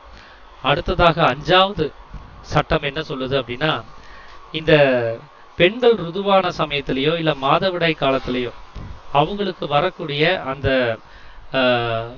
ஒரு அந்த போக்கு, மாதவிடாய் போக்கு, அந்த கரையை நிவர்த்தி பண்றதுக்கு இந்த வண்ணாத்தி மாத்துன்னு சொல்லுவாங்க. ஒரு வண்ணாத்தி அப்படின்னு சொல்லக்கூடிய ஒரு அந்த துணி துவைத்து தரக்கூடிய அவங்க கிட்ட கொடுத்து அதை துவைச்சு வாங்கி யூஸ் பண்ணுவாங்க. அந்த மாதிரியான அனாச்சாரங்கள் இங்க செய்யக்கூடாது. அது நாம உயர்ந்த ஜாதி அப்படின்னு எண்ணிட்டு இருக்கிறவங்க கூட அவங்கள தாழ்ந்த ஜாதின்னு எண்ணக்கூடிய அவங்க கிட்ட அந்த வண்ணாத்தி மாத்துன்னு சொல்லக்கூடிய அந்த விஷயத்தை அவங்க அந்த தீட்டு துணிகள் அப்படின்னு சொல்லி அதைய கொடுத்து வாங்குற ஒரு வழக்கம் முன்னாடி இருந்தே இருக்குது. இப்போ அது அதிக அளவுல குறைஞ்சு போயிருக்கலாம். ஆனா முன்னாடி இருந்த காலகட்டங்கள்ல அது அதிக அளவுல இருந்தது. இப்பவும் கிராமங்கள்ல அது இருக்கிறதுக்கு வாய்ப்பு இருக்குது. நகரங்கள்ல இப்ப இருக்கக்கூடிய இந்த ஒரு இதுல குறையறதுக்கான நிறைய வாய்ப்புகள் இருக்குது. அந்த மாதிரியான ஒரு கெட்ட பழக்கங்களுக்கான அந்த அனாச்சாரங்களை, அந்த கெட்ட வழக்கங்களை நம்ம விட வேண்டிய அவசியம் இருக்குது. ஏன்னா இப்ப நாம நம்ம வீட்டில் இருக்கக்கூடிய ஒரு தாயாகட்டும், நம்மளுடைய மனைவியாகட்டும், நம்மளுடைய பிள்ளைகளாகட்டும், அவங்களோடலாம் எல்லா நேரங்களிலும் நம்ம சகஜமா பழகி சகஜமா இணைந்துதான் இருக்கிறோம். ஆனா இந்த ஒரு மாதவிடாய்ன்னு சொல்லக்கூடிய அந்த ஒரு நாட்கள்ல மட்டும் அவங்கள தள்ளி நிறுத்துறதுங்கிறது அது ஒரு புத்தி இல்லாத ஒரு நிலைமையா இருக்குது. ஏன் அப்படின்னா இந்த உள்ள இருக்கக்கூடிய தன்னுடைய சக்தி தான் இங்க வெளியில வரக்கூடியதா இருக்குது. அது திரிபுர சுந்தரி அப்படின்னு சொல்லக்கூடிய ஒரு நிலைமையில இருக்கக்கூடியது. அது அந்த திரிபுரம் அப்படின்னு சொன்னா 3 குணங்களாக இருக்கக்கூடிய சக்தி. அது புறம்னு சொல்லக்கூடிய அது வெளிமுகமாக அது வெளியில வரக்கூடியதா இருக்குது. அதாவது புறம்ங்கிற வீட்டிலிருந்து அது வெளிப்பட்டு வரக்கூடியதா இருக்கக்கூடிய சக்தியா இருக்குது. அந்த மாதிரி ஒரு நிலைமையில ஒரு பெண் புஷ்பினி ஆகிறாள், அவங்க புதிதாக பூ பெய்துகிறாள் அப்படிங்கிற ஒரு நிலைமை வரும்போது அதுக்கு நாம் என்ன பண்றோம்னா ஒரு மட்டையை கட்டி அந்த குழந்தைய தனியா தள்ளி நிறுத்தி ஒரு 10 நாள் ஒரு 7 நாள் அப்படின்னு ஏதாவது ஒரு கணக்கை வச்சு அவங்களுக்குன்னு தனியா ஆகார வகைகளுக்கான சாப்பாடுகளை கொடுத்து அவங்கள தனிமைப்படுத்தி அவங்கள விலக்கி வைக்கிறோம். ஏன்னா அசுத்தம் அப்படிங்கிற ஒரு கவனத்துல அதை வச்சு அதை தனியா வச்சுட்டே இருக்கிறோம். அதுக்கு நாம எவ்வளவோ சீர்கள் செய்யறது, அப்புறம் ஊரவே கூப்பிட்டு என்னுடைய பெண் வந்து புஷ்பனி ஆயிட்டா அப்படின்னு சொல்லி தெரிவிக்கிறது, இந்த மாதிரியான அனாச்சார முறைகள் அங்கே தேவையில்லாதது தான். அதுக்கு பதிலாக என்ன பண்ணலாம் அப்படின்னா, அவங்க உடம்புல அதிக அளவில் உஷ்ணம் அதிகமாகிறதுக்கான வாய்ப்புகள் அந்த சமயத்தில் இருக்கிறதுனால சாமி வந்து அதுக்கு ஒரு சின்ன ஒரு நடவடிக்கையை சொல்றாரு. இதை மட்டும் நம்ம செஞ்சா போதும் அந்த சமயத்துல அப்படின்னு சொல்லி. அதாவது 101 குடங்களுக்கு அதிகப்படாமல் அதுக்கு கூடுபான வரைக்கும் போகாம அதிகபட்சம் ஒரு 101 குடம் வரைக்கும் அதுல ஊத்தலாம். அவங்க தலைக்கு அந்த தண்ணி ஊத்தி அவங்களுக்கு வந்து ஒரு குளிப்பாட்டினாலே போதும், அவங்க குளிச்சாலே போதும் அப்படின்னு சொல்லி சொல்றாரு. இதுல குடம் அப்படின்னு சொல்லக்கூடியது நாம நார்மலா எடுக்கக்கூடிய ஒரு 13 லிட்டர் இல்லை ஒரு 18 லிட்டர் பிடிக்கக்கூடிய அந்த குடம் அல்ல. இந்த குடம் அப்படிங்கிறது இந்த மார்கழி மாசத்துல இந்த விநாயகருக்கு ஒரு சொம்பு சின்ன குடம் எடுத்துட்டு போய் தண்ணி ஊற்றுவாங்க பாருங்க, அந்த சின்ன குடத்தை தான் அவர் சொல்றாரு. ஒரு சொம்பு மாதிரி இருக்கக்கூடிய ஒரு குடம், அந்த குடமே போதுமானது தான். அந்த குடத்துல இருக்கக்கூடிய ஒரு தண்ணியை நாம ஊற்றினாலே போதுமானது. முடிஞ்சா அவங்களுக்கு வந்து அந்த நல்லெண்ணெயில இந்த வெல்லம், பனை வெல்லமோ இல்லை தென்னை வெல்லமோ ஏதாவது ஒன்று நாம் கலந்து குடிக்கலாம், அவங்களுக்கு அந்த குளிர்ச்சி ஏற்படுறதுக்காக வேண்டி. அதை தவிர்த்து வேற எந்த சமய சடங்குகளும் அதில் அவசியம் இல்லாதது. அதை அவங்க செஞ்சுட்டாங்கனாலே அவங்க இயல்பாக அவங்க எல்லாரோடையும் அவங்க பழகி இருக்க வேண்டிய ஒரு சூழல்ங்கிறது இருக்கவே செய்யும் அப்படிங்கிறது தான் அவர் சொல்றாரு. அதே போல இந்த 5A அப்படின்னு சொல்லக்கூடிய அடுத்த பிரிவு அது என்ன சொல்லுது அப்படின்னா, இது அதே அவங்க மாதமும் இதே மாதிரியான ஒரு இதுல வருவாங்க, மாதவிடாய் சமயம்ங்கிறது இருக்கும். அவங்களும் இதே மாதிரி அந்த நேரத்தில் குளிச்சாலே போதும், வேற எந்த தீட்டோ வேற எந்த ஒரு விஷயமும் நம்ம அதில் பார்க்க வேண்டியது கிடையாது. இது வந்து நம்ம அவங்கள தள்ளி நிறுத்தணும், அவங்களோட நம்ம சேர்ந்து இருக்கக்கூடாது, அவங்கள தொடக்கூடாது, அவங்கள தனியாக படுக்க வைக்கணும், அவங்கள தனியாக இருக்க வைக்கணும்னு சொல்லி எந்த விதமான தீட்டு முறைகளை நாம் இதில் கையாள வேண்டியது கிடையாது அப்படிங்கிறதையும் சொல்றாரு. ஏன்னா இது அவங்கள தூர தள்ளி நிறுத்துறதுங்கிறது ஒரு ஆலோசனை இல்லாத அதை பற்றி யோசிக்காம செய்யக்கூடிய ஒரு விஷயம்தான் அப்படிங்கிறத சொல்றாரு. ஏன் அப்படின்னா ஏற்கனவே அதுலேருந்து வெளியில வரக்கூடிய அந்த ரத்தமானது அவங்க உடம்புல தான் இருந்தது. அது கிட்டத்தட்ட அந்த 1 மாசம் வரைக்கும் உடம்புல இருந்துக்கிட்டு அப்புறமா தான் அது வெளியேறுது. அப்படி வெளியில வரக்கூடிய ரத்தத்தை பார்த்துட்டு ஐயோ அது அசுத்தம்ங்கிறோம். அது ஏற்கனவே உடம்புக்குள்ளார இருந்துச்சு, அப்ப நமக்கு அது அசுத்தமாக தெரியப்படவே இல்லை. ஆனா அதே 4வது நாள் அவங்க குளிச்சு முடிச்ச உடனே மீண்டும் புதிதாக அந்த ரத்தம் உள்ளாரையே தான் இருக்கும். அப்பவும் நாம் அதை அசுத்தமாக பார்க்கறது கிடையாது. அது வெளிப்படும் போது அது அசுத்தமாக நம்ம அதை நினைச்சிட்டு இருக்கிறோமே தவிர அது உண்மையாவே அது அசுத்தமானதே கிடையாது. ஏன்னா அப்படி வெளிப்படக்கூடிய அந்த ரத்தத்தினுடைய மீதி உள்ளார இருந்தாலும் கூட அது நமக்கு தெரிய போறது கிடையாது. இதெல்லாம் நம்ம ஆலோசனை செஞ்சு பார்த்தோம்னு சொன்னா நாம அவங்கள தள்ளி நிறுத்துறதுக்கான ஒரு வேலைங்கிறது இங்க தேவையில்லாததா இருக்கும். அது மட்டும் இல்லாம அதுவும் இந்த அனாச்சாரங்கள் வந்து அதிகப்படியா இந்து மதத்துல தான் இருக்குது. இதை மற்ற முகமதிய மதத்திலேயோ கிறிஸ்தவ மதத்திலேயோ இந்த மாதிரி அனாச்சார முறைகளை நம்மளால கவனிக்க முடியறதில்ல. அவங்க வந்து எப்பவும் போல எல்லாரோடையும் இணங்கி அவங்க எல்லா வேலையும் செஞ்சுட்டு தான் இருக்கிறாங்க. அவங்களும் வியாபாரங்களுக்கு போறாங்க. நாமளும் அந்த வியாபாரம், ஒரு பழம் விற்கிறவங்க இருக்காங்க, ஒரு லேடி இருக்காங்க அப்படின்னு சொன்னா அவங்க 30 நாளுமே அந்த பழம் விற்கிற வேலையை செஞ்சுக்கிட்டு தான் இருக்கிறாங்க. அவங்க இந்த அனாச்சாரங்களை கடைபிடிச்ச ஒரு 4 நாள் அவங்க வீட்டுக்குள்ளாரையே யாரையும் அவங்கள பூட்டி வைக்கிறது கிடையாது. அவங்க எல்லாரோடையும் ஐக்கியப்பட்டு நல்ல விதமா அவங்க சந்தோஷமா தான் இருக்கிறாங்க. ஆனா நாம நம்மளுடைய வீட்டில் இருக்கக்கூடிய பெண்களை நாம் அதை விலக்கி வைக்கிறதுங்கிறது அது ரொம்பவும் அவங்களுக்கு மனதிற்கு கஷ்டம் தரக்கூடிய ஒரு விஷயமா இருக்கும். அதை பற்றி நம்ம கவனிக்கிறதே இல்லை அப்படிங்கிறது இங்கே சொல்றாரு. அது இல்லாமல் அவங்களுக்கு தனியான பாய் கொடுக்கறது, தனியான தட்டு கொடுக்கறது, இந்த மாதிரியான அனாச்சாரங்கள் அது வந்து அறவே நீக்க வேண்டிய ஒரு அவசியமாக இருக்குது அப்படிங்கிறாரு. அதனால இந்த ஒரு மாதவிடாய் அப்படின்னு சொல்லக்கூடிய அந்த சமயமானது அது இயற்கையான ஒரு விஷயம். அவங்கள இருக்கக்கூடிய அந்த எக்ஸஸான அந்த இனி கர்ப்பம் தரிக்க முடியாத அந்த முட்டைகளை தாங்கி இருக்கக்கூடிய அந்த ரத்தமானது அது வெளியேறுது. இனி அவங்க கர்ப்பம் உண்டாகிறதுக்கான ஒரு நிலைமையில இல்லாத முட்டைகள் அது வெளியேறுது. அதனால அதை நாம வந்து தீட்டாக பார்க்க வேண்டிய அவசியம் கிடையாது. அதை நாம முதல்ல நல்லா புரிஞ்சுக்க வேண்டிய அவசியம் இருக்குது. அதனால இந்த தள்ளி நிறுத்தக்கூடிய இந்த தீட்டு அனாச்சாரங்களை நிச்சயமாக நாம கைவிட வேண்டியது இருக்குது அப்படிங்கிறது தான் இந்த 5வது சட்டம் ABC அப்படின்னு சொல்லக்கூடிய இந்த 3 பகுதியிலையும் சாமி வந்து நமக்கு விவரிக்கிறாரு. ஸோ இதுதான் இன்னைக்கு நான் உங்களோட பகிர்ந்துக்கணும்னு சொல்லி நினைச்ச விஷயம். நாளைக்கு 6வது சட்டத்திலிருந்து சாமி என்ன சொல்ல வர்றாரு அப்படிங்கிறத நம்ம சுருக்கமாக கவனிக்கலாம். வேற யாராவது ஏதாவது விஷயங்களை பகிர்ந்துக்கிறதா இருந்தால் பகிர்ந்துக்கலாம் ஐயா. அனைவருக்கும் ஆத்து நமஸ்காரம். ஆத்ம நமஸ்காரம் ஐயா. சேகர் ஐயா ஐயா, இப்போ எனக்கு ஒரு சின்ன டவுட்டு. சொல்லுங்க ஐயா. இப்போ இந்த பெனோ நான்வெஜ் சொல்கிறோம்ல, அது சாப்பிட்றதுனால பாதிப்பு வந்து இந்த உடலுக்கா ஜீவனுக்கா? அது வந்து விஷம். அது சாமி வந்து அது விஷமாகத்தான் இங்க வந்து நமக்கு வலியுறுத்துறாரு. அது உடலுக்கு. ஆமா, உடம்புக்கு. இன்னொன்னு அது தமோ குணத்தை ஏற்படுத்துறது அப்படின்னு சொல்றாரு. அப்ப அது மனதிற்கு. இப்ப இந்த மனசும் உடம்பும் கெட்டு போச்சுன்னு சொன்னா இந்த ஜீவனால அங்க இருக்க முடியுமா? ஒரு போட் இருக்குதுன்னா அந்த போட்ல ஓட்ட விழுந்துருச்சுன்னு சொன்னா அங்க யாரும் பயணிக்க முடியாது இல்லையா? அப்ப உடம்ப வளர்க்க வேண்டிய அவசியம் நமக்கு இருக்குது. அப்பதான் உயிரை காக்க வேண்டியதா இருக்கும். அப்போ உடம்புக்கும் மனதிற்கும் தீங்கு விளைவிக்க கூடியது. ஏன்னா இப்ப நமக்கு தமோ குணம் வந்துருச்சுன்னு சொன்னா அதிகப்படியா கோபப்படுவோம், அதிகப்படியான அந்த புத்தி இல்லாம நம்ம நிறைய இடங்கள்ல நடந்துக்குவோம், தவறான முடிவுகள் எடுப்போம். அப்ப இதெல்லாமே நம்ம உடம்புக்கும் அந்த ஜீவனுக்கும் தீங்கிழைக்கக்கூடிய விஷயமா இருக்கும். உடம்புல விஷம் சேர்ந்துருச்சு அப்படின்னு சொன்னா அங்க என்ன ஆகும் அப்படின்னா அந்த ஏற்கனவே நம்ம உடம்பு அமிர்தமும் விஷமும் சேர்ந்த நிலைமையில தான் இருக்குது. அதுல அமிர்தம்ங்கிறது ஜீவனாகவும் விஷம் அப்படிங்கிறது இந்த உடம்புல இருக்கக்கூடிய நீராகவும் இருக்குது. சுரம் அப்படின்னு சொல்லக்கூடிய நீர், ஸ்ரோனிதம்னு சொல்லக்கூடிய மனமாக இருக்கக்கூடிய ரத்தம், அப்புறம் சுக்கிலம்னு சொல்லக்கூடிய ஜீவன், சுரம்ங்கிற அகங்காரம். இந்த மூன்றும் சேர்ந்து தான் நம்மளுடைய உடம்பாக இருக்குது இல்லைங்களா? இப்ப இந்த அமிர்தமாக இருக்கக்கூடிய அந்த சத்வ குணமாக இருக்கக்கூடிய அந்த ஜீவன் அங்க சுக்கிலமாக இருக்கக்கூடிய ஜீவன் அங்க இருக்கணும் அப்படின்னா இவங்க ரெண்டு பேரும் சரியா இருக்கணும். இவங்க ரெண்டு பேரும் அதிக அளவுல அவங்களுக்கு பலத்தை கொடுத்து கெடுத்துட்டோம்னு சொன்னா அங்க ஜீவனால அங்க இருக்க முடியாது.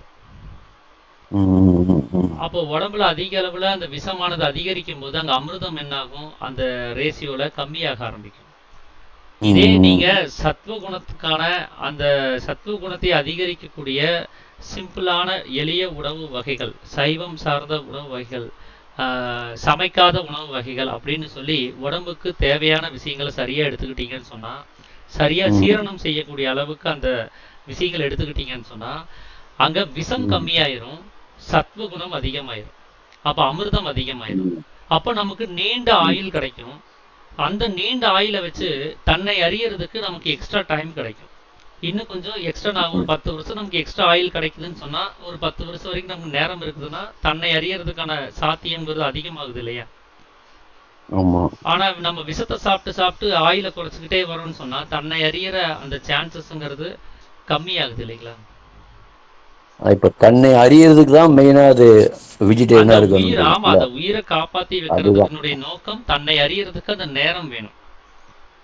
அதுக்காக தான் அந்த டைம் கிடைக்கணும் நமக்கு. ஏன்னா யூனிவர்சலா பாத்தீங்கன்னா நான்வெஜ் தான் நிறைய பேர் இருக்காங்க. அப்ப அவங்க ஜீவனெல்லாம் என்னாச்சு? ஏன்னா அது பிரச்சனை தாங்க. அது ஏன்னா பொதுவா டாக்டர்ஸே என்ன சொல்றாங்க, அதுல புரோட்டீன் இருக்குது, கொலஸ்ட்ரால் இருக்குது, ஃபேட் இருக்குதுன்னு சொல்லி அதை சொல்றாங்க. ஆனா அது எல்லாமே bad cholesterol, bad fat, bad இதாக தான் இருக்கும் அதுல. ஏன்னா அது எல்லாமே விஷத்தன்மையோட சேர்ந்து இருக்கக்கூடியது. இல்லை, இப்போ நீங்க ஒரு பாயிண்ட் அதுதான் ரொம்ப கரெக்டா இருக்கு. நான் அதான் நினைக்கிறேன். தன்னை அறிய வேணும்னா நீங்க வெஜிடேரியனா தான் இருக்க வேணும். அப்பதான் தன்னை அறிய முடியும். ஆமாங்க, அதுதான் சத்வகுணம் தான். சத்வகுணம் மேலோங்கும் போதுதான் தன்னை அறியறதுக்கு நேரம் அதிகமா கிடைக்கும். வேற வழி இல்லை.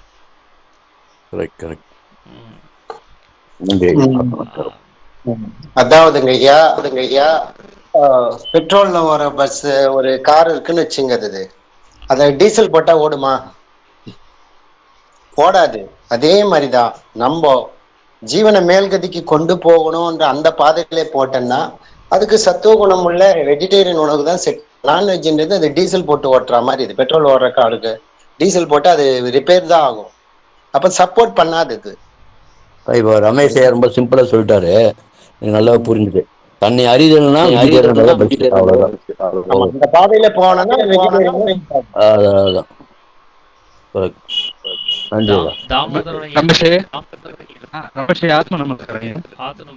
ஐயா, இந்த நடவடிக்கை கிரமம் ஒண்ணு வந்து வித்தியார்த்திகள் அவங்களுக்காகவும், நடவடிக்கை கிரமம் 2, 3 வித்தை வாங்குவங்களுக்காகவும் சொல்லியிருந்தீங்க. ஆமாங்க. இப்போ 4, 5 இது கேட்டகரி பிரிக்கணும்னா எப்படி? இது வந்து எல்லாருமே கடைபிடிக்க வேண்டியதுங்க. எல்லாரும்னா அப்போ சித்த வித்தை விதை பெற்றவங்களுக்குன்னு பெற்றவர்களும், இப்போ ஆமா, சித்த விதை பெற்றவர்களும் சித்த வித்தியார்த்திகளும். வித்தியார்த்தி. ஆமா. ஐயா ஜெகதீசன் ஐயா,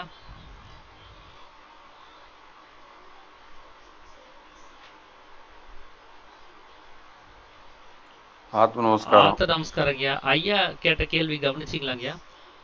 சேகர் ஐயா ஒரு கேள்வி என்ன கேட்டிருந்தாரு. சொல்லுங்க? ஐயா இன்னொரு வாட்டி சேகர் சொல்லுங்க. ஐயா, ஒரு முறை நீங்க அவர்கிட்ட ஒரு கேள்வி கேளுங்க, அவருடைய புரிதல்ல இருந்து நமக்கு ஒரு விளக்கம் கொடுப்பாரு. ஆர்ஜி சேகர் ஐயா. இப்போ பெனோ நான் வெஜிடேரியன் சொல்றோம், அது சாப்பிட்றதுனால உடலுக்கு பாதிப்படையுதா, ஜீவன் பாதிப்படையுதான்னு கேட்டேன். இப்போ இந்த கேள்வி வந்து நம்ம வடகரை ஆசிரமத்திலேயே வந்து ஒருத்தர் வாத்தியாரா இருந்திருக்கிறாரு. அவரு இருக்கும்போது அங்க இருக்கிற வித்தியார்த்தியோட குழந்தைகளை பாடம் படிச்சுட்டு இருந்திருக்கிறாங்க. அப்போ பாடம் படிச்சுட்டு இருக்கும்போது ரஷ்யாவில் நீண்ட காலம் ஆயுளோட வாழ்றவங்க இருக்கிறாங்க. 140 வருஷம் கூட வாழ்ந்துருக்கிறாங்க. ஆனா அவங்க மாமிச உணவு இருக்கிறாங்க. அப்ப அவ்வளவு தூரம் இருக்காங்க. அப்ப அப்படியெல்லாம் இருக்க முடியும்போது நம்ம சைவ ஆகாரங்கள் தான் சாப்பிடணும்னு சொல்லப்படுது அப்படின்னு அந்த கிளாஸ்ல இருக்கிற பசங்க அவங்களுக்கு வாத்தியாரங்களும் இருத்தவங்களை பார்த்து கேட்டிருக்கிறாங்க. அதுக்கு அந்த வாத்தியாரு ஒரு பதில் சொல்லியிருக்கிறாரு. நீங்க இந்த அளவுக்கு கூட கேள்வி கேட்கறாங்கன்னு எங்கிட்டயே அவரு சொல்லியிருந்தாரு. கூர்மையா கவனிக்கிறாங்க விஷயங்களை சொல்லியிருந்தாரு.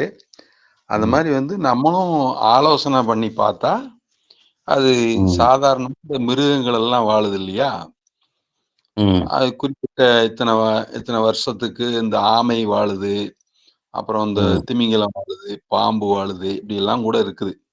ஏதோ ஜென்ரலா உயிருங்கிற அர்த்தத்துல சொல்றேன். அப்போ இதெல்லாம் வாழ்றது சாத்தியம்தான். அப்போ வெறுமன வாழ்றதுங்கிறது வேற, மனிதர்களுக்கு மோட்சம் உண்டு அப்படின்னு ஒரு வார்த்தைய சிவானந்தபுரம் சார் நமக்கு சொல்லியிருக்கிறாரு. அப்ப அந்த ரீதியில குண ரீதியில பார்க்க போனா அந்த தமோ குணம் உருவாகும். அப்ப தமோ குணம், ரஜகுணம் இதெல்லாம் நம்முடைய ஆற்றலை வீணடிக்கும். அப்படி வீணடிக்கிறதோட ஒன்னா அந்த சாந்த சுரூபமா, சாந்த சித்தமா, நிஷ்கலங்கத்துவமான ஒரு வாய்ப்பு வர்றதுக்கு கடினம். அதாவது நிஷ்டை கூடுவது ரொம்ப ரொம்ப சிரமம். அதாவது மிருகங்கள் பார்த்தீங்கன்னா ஒரு விடாத முயற்சியில, மூடத்தனமான முயற்சியில, அதாவது மூடனும் மூர்க்கனும் கொண்டது விடார்கள் பாருங்க, அந்த மாதிரி மிருகத்தன்மையான ஒரு தன்மை இருக்கும். சாமி கூட இன்னொரு இடத்துல சொல்றாரு, இந்த ஜீவகாரண்யம் அப்படிங்கிற மாதிரி ஒரு தன்மையை வந்து இவன் அந்நியன், அவனுக்கு கொடுக்க கூடாது அப்படின்னு சொல்லக்கூடியது மிருக புத்தின்னு கூட சொல்றாரு. அங்க கூட சொல்றாரு. அப்ப சுயநல எண்ணம் வரும், எல்லாம் ஜீவன் தான் ஒண்ணுங்கிற நினைக்கக்கூடிய அந்த தன்மை வராது அப்படிங்கிறார். இப்படி பல்வேறு வகைகள்ல நம்மளுடைய தன்னுணர்வு கொஞ்சம் கொஞ்சமா மறக்கப்படும். அதனால அந்த மாதிரி அசைவம் சாப்பிடும்போது தன்னுணர்வு வராது. இத இன்னொரு தான் ராமகிருஷ்ண பரமஹம்சர் ஒரு வார்த்தை இதை பத்தி சொல்றாரு. ஒருவன் மதுவும் மாமிசமும் சாப்பிட்ட பிறகும் அவனுக்கு தெய்வீக உணர்வு உண்டாகுமானால், தெய்வீக சிந்தனை இருக்குமானால், தெய்வீக தன்மை உண்டாகுமானால் அவன் சாப்பிட்டது மதுவும் மாமிசமும் அல்லன்னு சொல்றாரு. அப்ப அவ்வளவு உறுதியா அவரால் சொல்ல முடியுது. அப்ப அந்த மாதிரி நமக்கு நம்மளுடைய தன்மை வந்து விழிப்புணர்வு அப்படிங்கிறது ஒரு தன்மை இருக்குது நம்ம கிட்ட. அந்த விழிப்புணர்வு வச்சுதான் நமக்கு ஏதாவது மறந்து போன விஷயம் ஞாபகத்துக்கு வருது. சாமி அதை இன்னொரு வகையில மனனம் செய்கிற நேரம்னு சொல்றாரு. அந்த மனனம் செய்கிற நேரம் நம்ம மோட்சத்துல தான் இருக்கிறோம்னு சாமி சொல்றாரு. அப்போ அந்த மாதிரி நமக்கு இந்த சப்தம் நசிக்கும் போதுதான் நாம் மனிதராகிறோம். மனிதன் என்று தனியாக ஒரு பிறவி இல்லை. அப்படி ம், சத்தம் நசித்து தான் அமைதியான அந்த தன்மையில் இருக்கும்போது தான் மோட்சம் ம், உண்டாகிறது அப்படிங்கிறதுனால நம்ம மனித தன்மைங்கிறத இந்த அர்த்தத்துல புரிஞ்சிருக்கிறோம். அப்போ தோற்றம், மயக்கம், மாயை எல்லாம் நம்மளுக்கு இல்லாம போகணும் அப்படின்னா நம்மளோட புரிதல், ஆலோசனை எல்லாம் ரொம்ப தெளிவா வேண்டியதா இருக்கு. அப்ப அந்த ம், ம், ம், புரிதலுக்கு நமக்கு எந்த மறைப்பும் உண்டாகாம இருக்கணும் அப்படின்னா அதுக்கு தகுந்த சத்துவ குணம் தரக்கூடிய ஆகாரங்கள் மற்றும் மூலிகைகள் இதெல்லாம் எடுத்துக்கலாம். அப்படி எடுத்துக்கும் போது சுத்த புத்தி தத்துவம் நம்மளுக்கு உண்டாகுது. சுத்த உஷ்ணம் உண்டாகுது.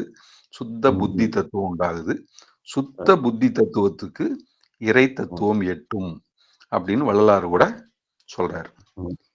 இந்த மாதிரி நமக்கு இந்த ஒரு அசைவத்திற்கும் சைவமாக இருக்கக்கூடிய தூய ஆகாரங்கள் சாப்பிட்றதுக்கும் இவ்வளவு பெரிய வேறுபாட்டு உணர்ச்சி, வேறுபாட்டு ம். தன்மைகள் காணப்படுகிறது. ஓரளவுக்கு இது விளங்கி இருக்கும்னு நினைக்கிறேன். ஆ, நன்றிங்க நன்றிங்க. நமஸ்காரம். நமஸ்காரம். நன்றிங்க. நன்றி. வேற யாராவது ஏதாவது கேள்விகள் இருந்தாலும் நீங்க கேட்கலாம், இல்லை ஏதாவது கருத்துக்கள் இருந்தாலும் நீங்க பரிமாறிக்கலாங்க.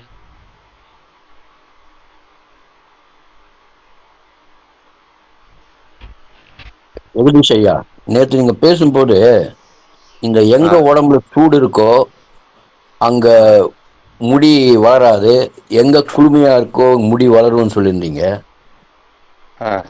அது மாதிரி ஏதோ பேசுனீங்களா நேற்று? அது வள்ளல் பெருமானுடைய அந்த விசாரணையில அந்த ரிசல்ட் சொல்லியிருக்கிறாங்க. ஓ, வள்ளல் பெருமானோட அந்த அவங்க நூல்கள் இருக்கு இல்லையா, திருவருட்பா ஆமா. உரைநடை இருக்கு இல்லையா, ம், அந்த விசாரம் போட்டிருந்தது. ஆனா ம், நானு இந்த நடைமுறையில பல விஷயங்களை பார்க்கிறேன். இது ம். ஜெனரலா இருக்கும், கொஞ்சம் பேசலாமா அதை பத்தி? ஐயா பேசலாங்க. அதாவது என்னன்னா, இப்ப என்ன சொல்றாங்கன்னா, இந்த கங்கை நதி நீர் இருக்கு இல்லையா, ஆமா. அது பனி நீர் அப்படின்னு சொல்றாங்க. ம், ம், நமக்கு இங்க ஓடுறதுன்னு எல்லாம் மழை நீர் அல்லது ஊற்று நீர் இந்த மாதிரி தான் நம்மளுக்கு ம். இருக்குது. இப்போ அவங்க ஆமா. என்ன சொல்றாங்கன்னா, நீரின்றி அமையாது அப்படின்னு வள்ளுவர் உலகத்தை பத்தி உலகம். ம், சொல்றாங்க. இப்போ இந்த தண்ணீருக்கும் நம்முடைய ரத்த ஓட்டத்துக்கும் கூட சம்மந்தம் இருக்கு. ம், இப்போ இப்ப தண்ணீர் வந்து நெருப்பு அதிகமாகும் போது அது ஆவியாக, அதாவது தண்ணீர் குறைவாக ம், ஆகுறதுக்கு வெப்பம் அதிகரிக்கும் போது ஆகுது.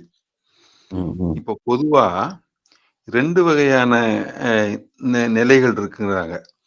ம், இதாவது இந்த வேள்வி, யாகம், யக்ஞம் இந்த மாரி பண்ணி உடம்புல ம், அதிகமான உஷ்ணங்களை ஏற்படுத்தி தன்னிடத்துல ம். இருக்கிற நீர் சக்தியை கண்ட்ரோல்ல வைக்கிறது ஒரு பாயிண்ட். ஓ. ம், இன்னொரு வகையில இந்த மலைகள், குகைகள்லாம் இருக்கு. ம், அங்கெல்லாம் போய் தவம் பண்ணி வறட்சியா ம், இருக்கும். அப்போ ம், அதுல கொஞ்சம் கொஞ்சமா உடல பழக்குவாங்க. பழக்கி ம், நீரே பருகாம ரொம்ப கம்மியா நீரு அருந்துற ம், அந்த லெவலுக்கு போய் அப்புறம் நீரே அருந்தாம கூட இருக்கும்போது அவங்க என்ன ம், சொல்ல வர்றாங்கன்னா, ம், சுக்கிலத்தினுடைய நீர் சத்து குறைய குறைய அது ம், கெட்டியாகுது அப்படிங்கிற ம், இடத்துக்கு.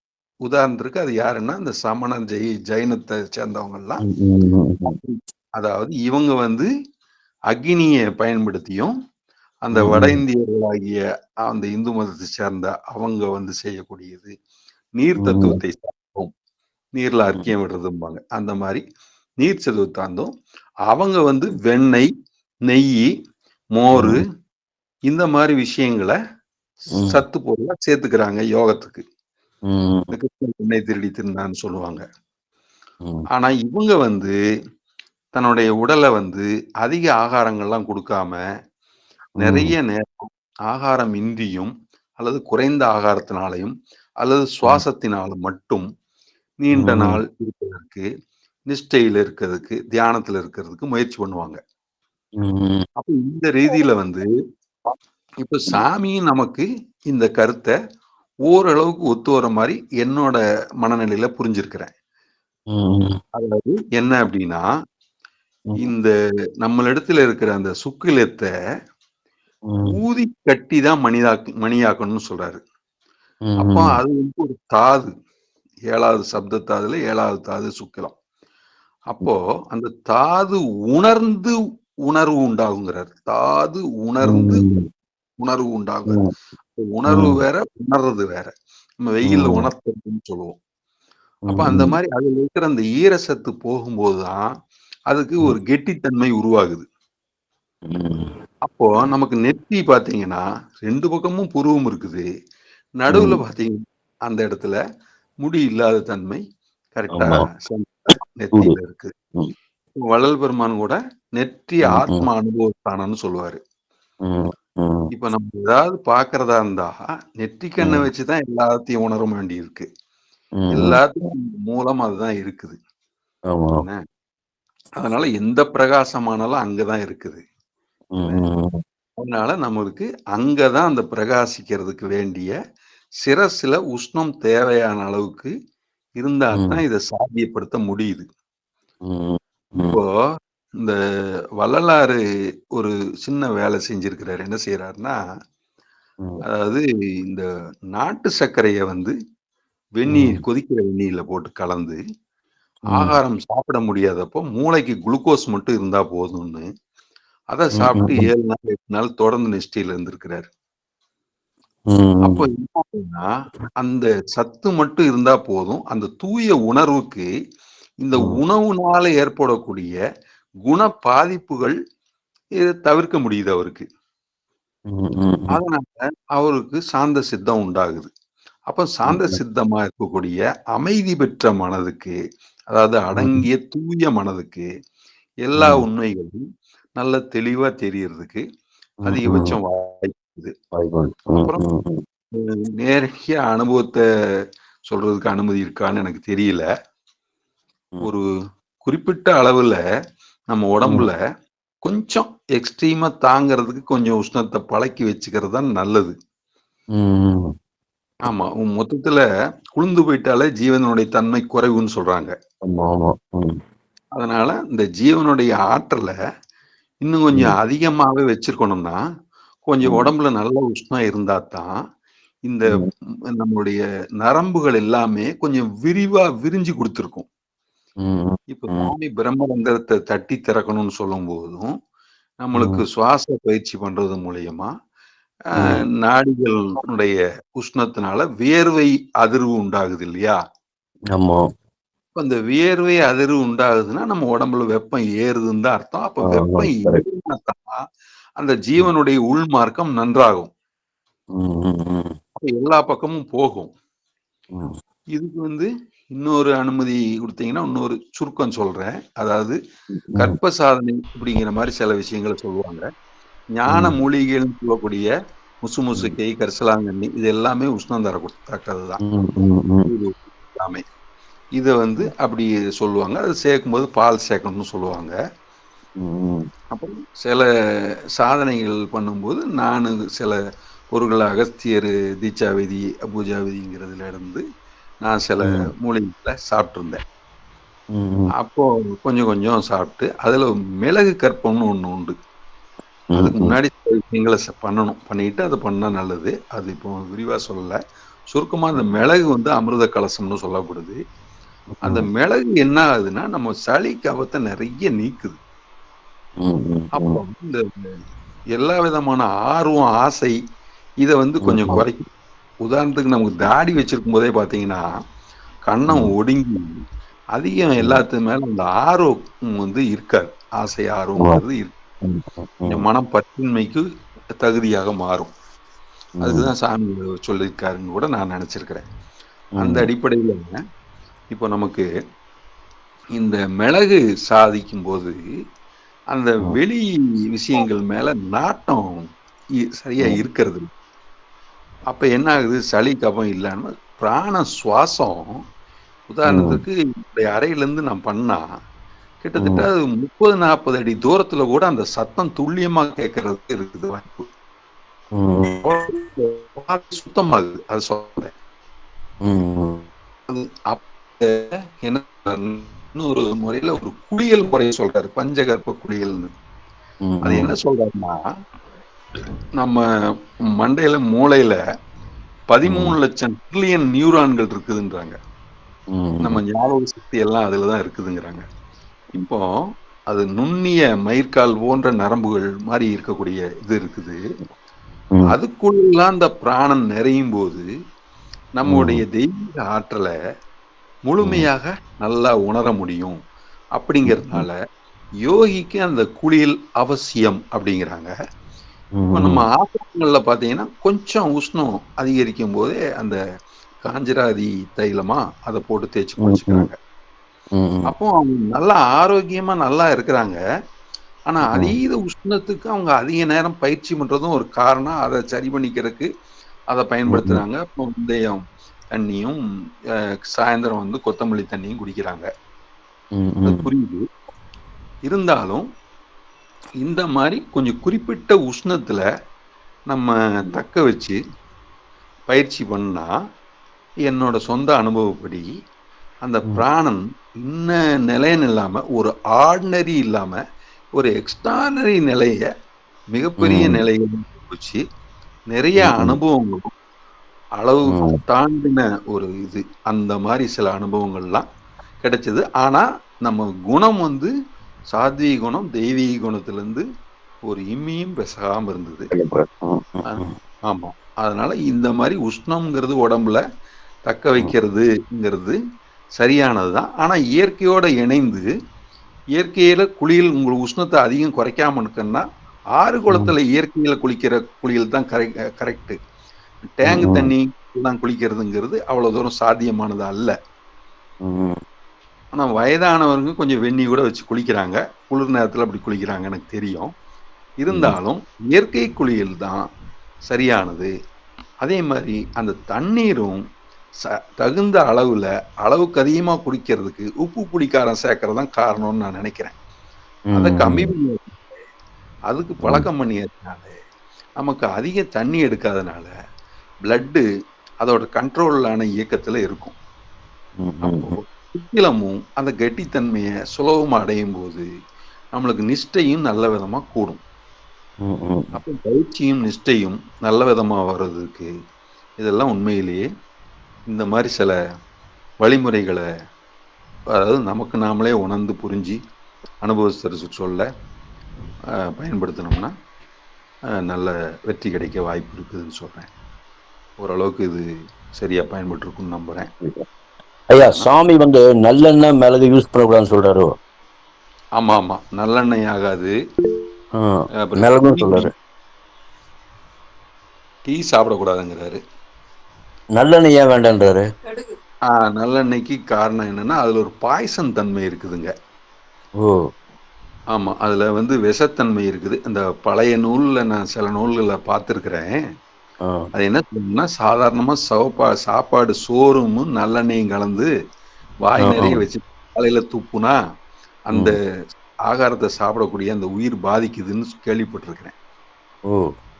அப்போ பாய்சன் எஃபெக்ட்.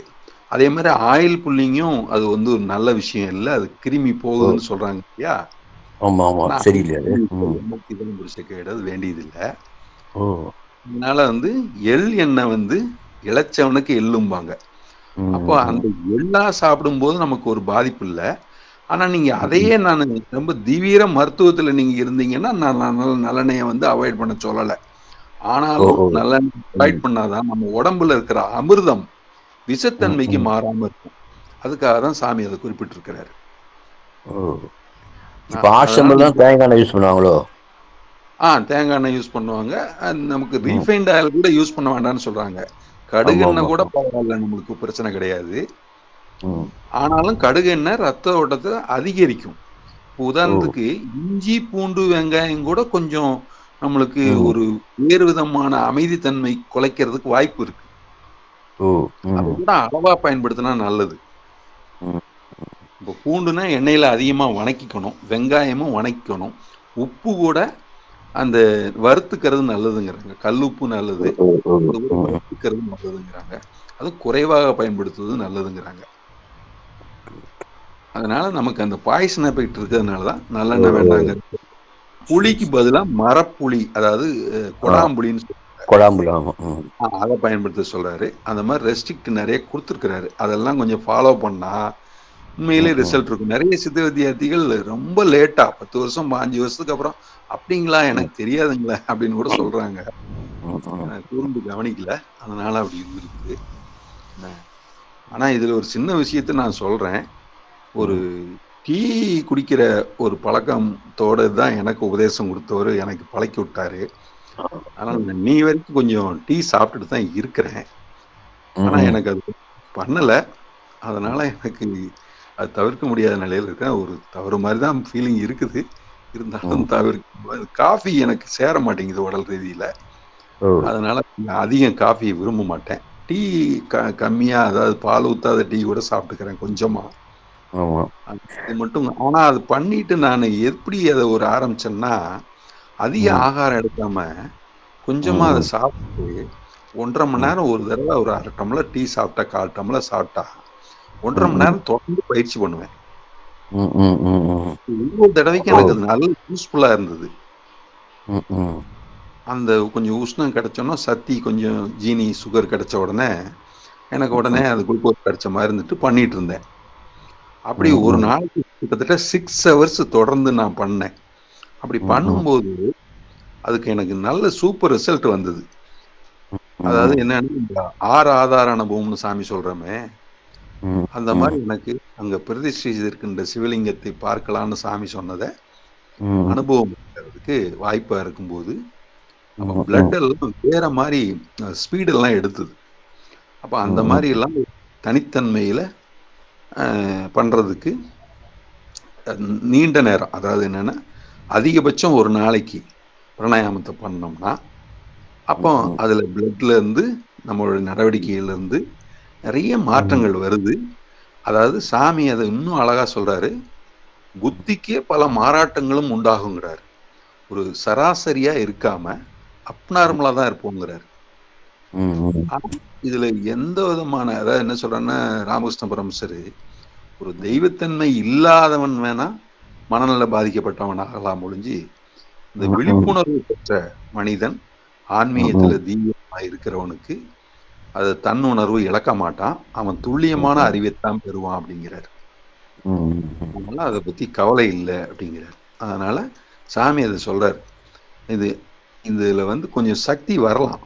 அப்படி வந்தாலும் அது நம்ம சாத்வீக குணத்தோட இருந்தோம்னா, அந்த சக்தியினால் எந்த விதமான வேற மருத்துவ பயன்பாடு இந்த மாதிரி எதுவும் பண்ணாம நம்ம ஆற்றலை வீணடிக்காம இருந்தோம்னா, நம்மளுடைய முன்னேற்றம், தெளிவு, நல்ல கிளாரிட்டி கிடைக்கும், தூய தன்மை உண்டாகும்.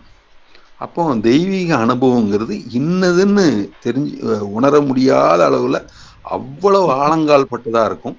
அதாவது சாஸ்திர உபநிஷத நூல்கள் எல்லாம் என்னென்ன கொடுத்துருக்குறோம் அது எல்லாமே உண்மைதான் அப்படிங்கிறது நமக்கு நேரடியா, அதாவது வேறோ நிறைய மகான்கள் இப்ப இருக்கிறாங்களா இல்லையான்னு ஒரு சந்தேகம் இருக்குது. டைம் ஆச்சா, பேசலாமா? ஐயா சொல்லுங்கய்யா, சொல்லுங்க. அதாவது நிறைய மகான்கள் இருக்காங்களா இல்லையா அப்படின்னு ஒரு கருத்து இருக்குதுங்க. அந்த ரீதியில பாத்தீங்கன்னா சுவாமி விவேகானந்தர் சொல்றாரு, நிறைய மகான்கள் எத்தனையோ பேர் வாழ்ந்திருக்கிறாங்க, அவங்க எல்லாவற்றையும் விட நீங்க உயிரோடு இருக்கிற நீங்க தான் உயர்ந்தவங்கிற வார்த்தையை சொல்றாரு.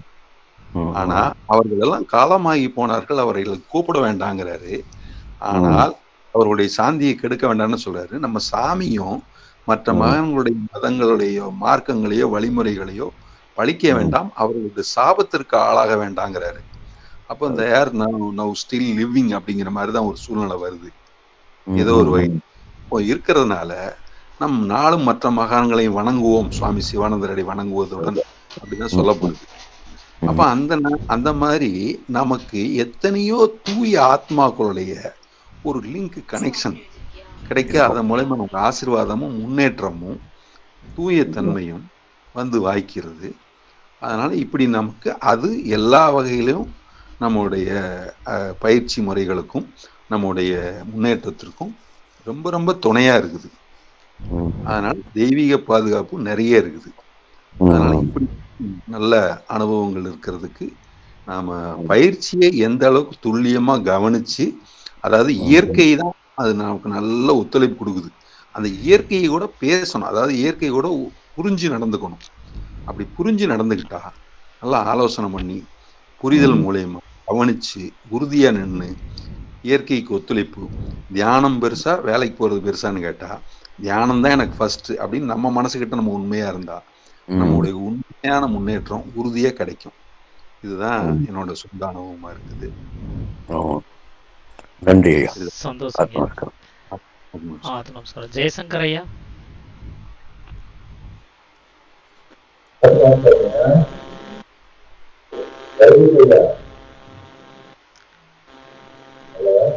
ஜெயசங்கர் ஐயா சரியா கேட்க மாட்டேங்குது உங்களோடது.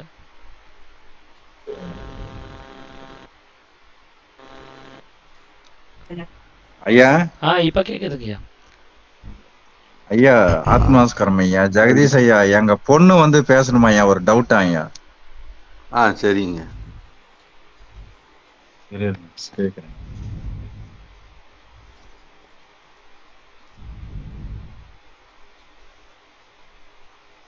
ஹலோ, இருங்க ஐயா.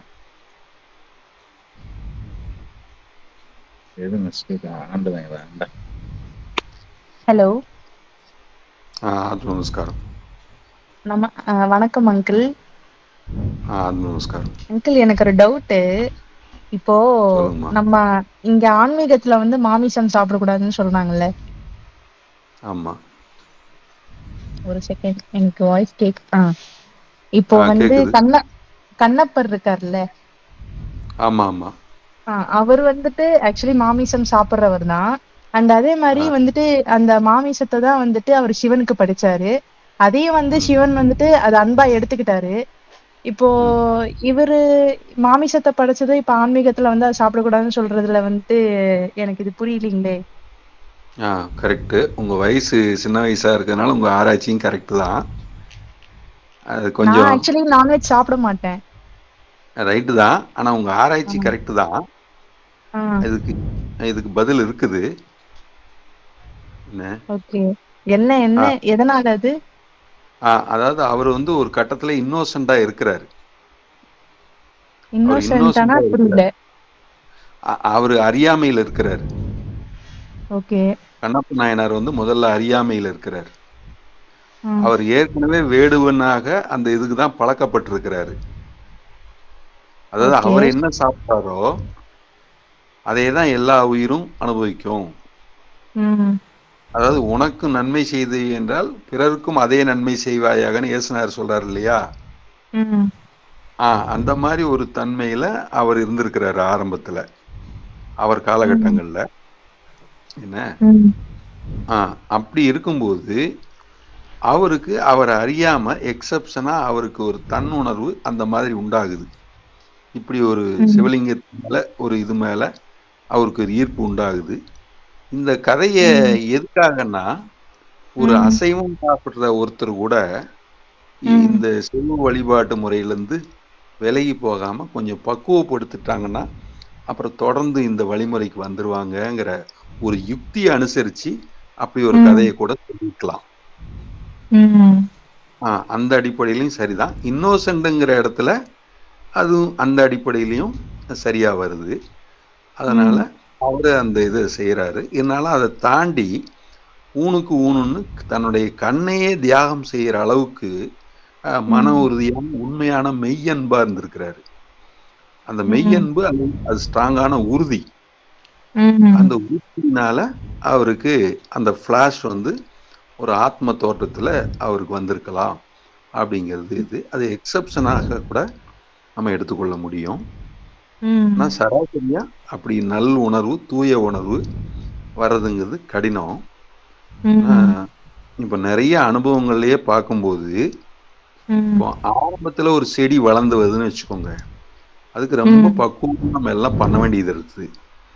ஆனா ஒரு கட்டத்துக்கு மேல அது கொஞ்சம் பக்குவத்துல இருந்து ஒருவேளை மிஸ்டேக் ஆனாலும் கூட சமாளிச்சு நிக்குது. ஆனா சாமிங்களுக்கு நம்மள மகா ஞானின்னு சொல்லி கொடுக்கல, ஆனா ஞானியா வர்றதற்காக இந்த பயிற்சியை கொடுக்குறாரு. அதனால ஏகப்பட்ட ரெஸ்ட் போட்டிருக்கிறாரு. அதனால கூட நம்ம கையாண்டு நம்ம ஞானியானதுக்கு அப்புறம் நமக்கு சுதந்திரமும் சாமி கொடுத்துருக்கிறாரு. ம். அப்ப ஞானியா இருக்கும்போது உங்களுக்கு எது சரி எது தவறுன்னு நல்லாவே உணர்வீங்க. உங்களை கட்டுப்படுத்துறதுக்கு ம். ஒருத்தர் இல்ல. அதனால சாமி சொல்றாரு, நிரபராதியான ஆத்மாவே சாட்சிங்கிறாரு. ம். அப்ப நம்ம டிசிஷன் அத்தாரிட்டி நம்மளே பண்ணிடலாம். அப்ப நம்மளுக்கு உணர முடியுது. இதுதான் வச்சு வாழணும்னு இல்ல. சாப்பிடாமே வாழ முடியும் அப்படின்னு ம். சொல்லும்போது, இந்த ஆகாரம், அந்த ஆகாரங்கிறதுல கூட பிரச்சனை இல்ல. ம். அந்த அளவுக்கு நம்ம கொஞ்சம் உன்னத நிலையை அடைஞ்சிருவோம். இது வந்து ஒரு சின்ன சப்போர்ட் தான் ஒழிஞ்சு, ம். ஆகாரமே எல்லாம் அல்லங்கிறத நம்ம புரிஞ்சுக்கிறோம். இப்ப புரிஞ்சுதா? ஓகே புரிஞ்சுது. அண்ட் எனக்கு இன்னொரு டவுட் என்னன்னா, இப்போ நம்ம வந்து இந்த நான்வெஜ்ல வந்து சாப்பிடறதுல வந்துட்டு உடம்புக்கு இது நல்லது, அது நல்லதுன்றாங்க. ம். ஆனா அதே அதே புரோட்டீன்ஸ் அதே இதுவுமே வந்துட்டு வெஜ்லயும் இருக்கு. ம். அது ஏன் வந்து நான்வெஜ்லயும் வந்து அது நிஜமாலே அது இந்த நான்வெஜ்ல இந்த இந்த இது வந்து சாப்பிட்டா நமக்கு இந்த இது நல்லா இருக்கும்ன்றது உண்மைதானா? அது இல்ல டேஸ்ட்டுக்காக சாப்பிடுறாங்களா? அதாவது பாடி கான்சியஸ்ங்கிறது நம்ம இதுல வந்து ரொம்ப முக்கியத்துவம் இல்ல. அது ஆன்மீகத்தை ஆமா. பொறுத்தளவுல. ஏன்னா உலகியலை இது பொறுத்தளவுல ம். இல்ல அது பாடி கான்சியஸ் ரொம்ப முக்கியமா இருக்குது. அதனால அவங்க ஆ. வந்து உடம்பு இப்படி இருக்கணும் அப்படின்னு சொல்லிட்டு அந்த நோக்கத்துல அவங்க சொல்றாங்க. இப்போ விட்டமின் வந்து 12 ம். கிடைக்கிறது, பி இந்த மாதிரி ஐட்டங்கள் கிடைக்கிறது வந்து கைக்குத்தல் அரிசி இந்த மாதிரி விஷயங்கள்ல கிடைக்குது. என்ன? ம். ஆனா இந்த மற்ற மீனு இந்த மாதிரி சில விஷயங்கள் மூலியமா அதிகமாக அது ஈஸியா கிடைக்கிறதாக சொல்றாங்க. அதனால ம். மக்கள் வந்து இது ஏன் எடுத்துக்கொள்ள கூடாது அப்படின்னு மருத்துவர்கள் கூட அதை பரிந்துரைக்கிறது ம். இருக்குது. ஆனா ம். நமக்கு உங்களுக்கு எல்லா விதமான வைட்டமின்ஸும் உண்மையில் எங்கிருந்து வருதுன்னா ம். சூரியனும் சாமி நமக்குள்ள இருக்குதுங்கிறாரு. இந்த சூரிய ம். வெளிச்சமும் காற்றும் உங்க மேல நீங்க படுறதா இருந்துச்சுன்னா நீங்க ஒரு நல்ல ம். வாக்கிங்கோ சாதாரண இயல்பான வெளி இயற்கையோட நீங்க இணைஞ்சிருந்தீங்கன்னா உண்மையிலே ம். அந்த காலத்து விவசாயிகளை பாருங்கள். அவர்கள் மழை, குளிர் என்று பார்க்காமல், வெயில் என்று பார்க்காமல் அதில் இயல்பாக இருப்பார்கள்னு சொல்றாரு சாமி.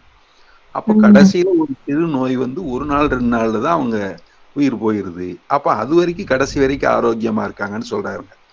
அப்ப ம். ஆரோக்கியத்துக்கு விட்டமின் டி வேணும்னா சாயந்தர வெளிச்சத்துல கிடைக்குது. ம். காலையில நீங்க இயற்கையான ஒரு குளியல் போட்டுட்டு, அதுல ஒரு ம். வெளியில ஒரு வாக்கிங் வந்தா, அதுல நெறைய விட்டமின்ஸ் கிடைக்குது. அப்ப இதுல ம். எல்லாமே எடுத்துக்கொள்ள முடியும். 2வது தேங்காய் இருக்குது இல்லையா? ம். இப்ப இட்லி, சட்னி காம்பினேஷன் ரொம்ப இதா இருக்கும். இப்ப ம். தேங்காய் மாட்டுக்கறிக்கு சமான்றாங்க. மாட்டுக்கறியில ஏகப்பட்ட சத்து இருக்குங்க. அப்ப ம். தேங்காயிலேயே நமக்கு அது கிடைச்சிருது. ம். அப்ப நம்ம அந்த மாரி பொருள்கள நம்ம எடுத்துக்கலாம். ம். அப்பம்போது புரோட்டீன் கொண்டைக்கடலை, பாசிப்பயிறு இதுல ம். 15% புரோட்டீன் பாடிக்கு போதும். அது ம். நிலக்கடலை ஒரு 50 மில்லி சாப்பிட்டா வந்து நல்லா மென்னு சாப்பிட்டோம்னா போதும். வெல்லத்துல இரும்பு ம். சத்து இருக்கு. என்ன? ம். சீத்தாப்பழத்துல கால்சியம் இருக்குது. மாதுளம்பழம், ம். கேரட்டு, வெள்ளரிக்காய் அதெல்லாம் சாப்பிட்டா கண்ணுக்கு நல்லதா இருக்கு. காட்டு நெல்லிக்கால அவ்வளவு நல்ல சத்து இருக்குது. அமிர்த சத்தே இருக்குது. இன்னும் ஆவாரம் பூவு இந்த மாரி அமிர்தமா கிடைக்கக்கூடிய சில மூலிகைகள்லாம் கூட தெரியும். ஆனா மேற்கொண்டு ம். நேரம் குறைவா இருக்கிறதுனால நான் அது குறையா முடிச்சுக்கிறேன். அமிர்தம் ஓகே. இருக்கக்கூடிய இலைகள், பூக்கள் கூட இருக்குது. ம். இந்த சத்து நமக்கு உடம்புக்கு கிடைக்குது. என்ன? அதெல்லாம் நம்ம ம். தெரிஞ்சு பயன்படுத்தினா போதுமானது. ஓகே. சரிங்களா? Thanks uncle. நல்லது. ஆத்ம ம். நமஸ்காரம். சந்தோஷம். ஐயா ஆ, ரொம்ப மகிழ்ச்சிங்க ஐயா. என்னமோ மகிழ்ச்சி. தெரியல இன்னைக்குதான் இது வரைக்கும் கேட்டதில்ல. இன்னைக்குதான் கோஷின்கள் ஆரம்பிச்சிருக்காங்க அங்க பொண்ணு. சரி, சரி. ஒன்னும் அவங்க உபதேசம் எல்லாம் எதுவும் வாங்கலைங்க ஐயா. பரவால்ல, பரவால்ல. இன்னும் வாங்கல. அதை ஆர்வம் பத்தி மிக்கவங்க. எப்ப சிந்தனை வருதோ அப்ப வாங்கிக்கலாங்க. சந்தோஷம், சந்தோஷம். ஐயா ரமேஷ் ஐயா ஆத்து நமஸ்காரம் ஐயா ஐயா. நமஸ்காரம் ஐயா. ஐயா ஜெகதீசன் ஐயா, ஆத்ம நீங்க வந்ததுக்கு ரொம்ப சிவன் நன்றி. ஐயா. இது போல தொடர்ந்து வந்து ரொம்ப சந்தோஷம். எங்களுடைய ஐயங்களை நீங்க நீக்கி தரணும்னு நான் கேட்டுக்கிறேன். வாய்ப்பு சரி, கிடைக்கும் சிவானந்தர் போதெல்லாம். அருள் சிவானந்தர் அருளால் நடக்கட்டும். சந்தோஷம், சந்தோஷம் ஐயா. ஆத்ம நமஸ்காரம் ஐயா. நமஸ்காரம். ம். சரிங்க, அப்போ நிறைவு பண்றதுக்கு முன்னாடி நாம் இந்த உபதேசத்தை வாங்கும் போது ஒரு சத்திய பிரமாணத்தை கொடுத்து ஒரு உபதேசத்தை வாங்கியிருப்போம். நான் இன்று முதல் மனதாலும் வாக்காலும் கர்மத்தாலும் சத்தியத்துக்கு விரோதமாக யாதொன்றும் செய்ய மாட்டோம், நிரபராதியான என் ஆத்மாவே சாட்சி அப்படின்னு சொல்லி. ஸோ இந்த சத்திய வசனத்தை நம்ம எப்பவுமே நினைவிலே வச்சிருக்கணும். இதை காப்பாற்றுறது தான் சித்த வித்தியார்த்திகளாக, சித்த விதை பெற்றவர்களாக இருக்கக்கூடிய நம்மளுடைய ஒரே ஒரு வேலை. இதை காப்பாற்றுறதுக்கு நாம் எந்த வேலை செய்யும் போதும், இப்போ சாமி சொன்ன சட்டம் 4 படி எந்த சூழ்நிலையிலையும் நம்ம ஜீவசக்தி வெளியில அபானனாக போக விடாம தடுக்கிறதுக்கு, அந்த மேல்கதி வருவிக்கிறதுக்கு அந்த சதா அபியாசம்ங்கிறது இங்க தேவைப்படுது. அதனால நம்முடைய சுவாசத்தை கவனிச்சு, அந்த சுவாசம் உற்பத்தி ஆகி வெளியில வரக்கூடிய அந்த புருவ மத்தியத்துல கவனத்தை வச்சிருந்து சரியாக நம்ம பிராணாயாமம் செஞ்சுக்கிட்டே இருந்தோம் அப்படின்னு சொன்னா, நமக்குள்ளார அந்த சுவாச கதியினுடைய மாறுபாடுகள் அதிக அளவுல வரும். அப்ப நமக்கு அனுபவம் கூட கூட இன்னமும் நம்ம அந்த ஜீவன் மேல ஸ்நேகமானது அதிகப்பட்டுக்கிட்டே வரும். அந்த வகையில தான் நாம அந்த ஜீவேஸ்வர ஐக்கிய நிலை அப்படிங்கிறத நம்மளால அடைய முடியும். ஸோ அதுக்கான முயற்சியை நாம ஓய்வு நேரங்கள்லையும் ஓய்வு நாட்கள்லையும் அதை அதிகப்படுத்த வேண்டிய ஒரு தேவைங்கிறது இருக்குது. அதனால இந்த வார நாட்கள் இருக்கக்கூடிய வேலைப்பாடுகள் இருக்கக்கூடிய சமயத்துல எந்த வேலை செய்யும் போதும் மேலும் கீழும் அபியாசம் செய்யக்கூடிய அந்த வேலையையும், ஓய்வு நேரங்களையும் ஓய்வு நாட்களையும் நாம நிஷ்டை அனுபவிக்கிறதுக்கான முயற்சியிலையும் தொடர்ந்து ஈடுபடணும் அப்படிங்கிறத நம்ம எல்லாத்துக்கும் நான் நினைவுபடுத்திக்கணும்னு நினைக்கிறேன். அனைவருக்கும் ஆத்ம நமஸ்காரங்க. ஆத்ம நமஸ்காரம் ஐயா. அனைவருக்கும் ஆத்ம நமஸ்காரம்.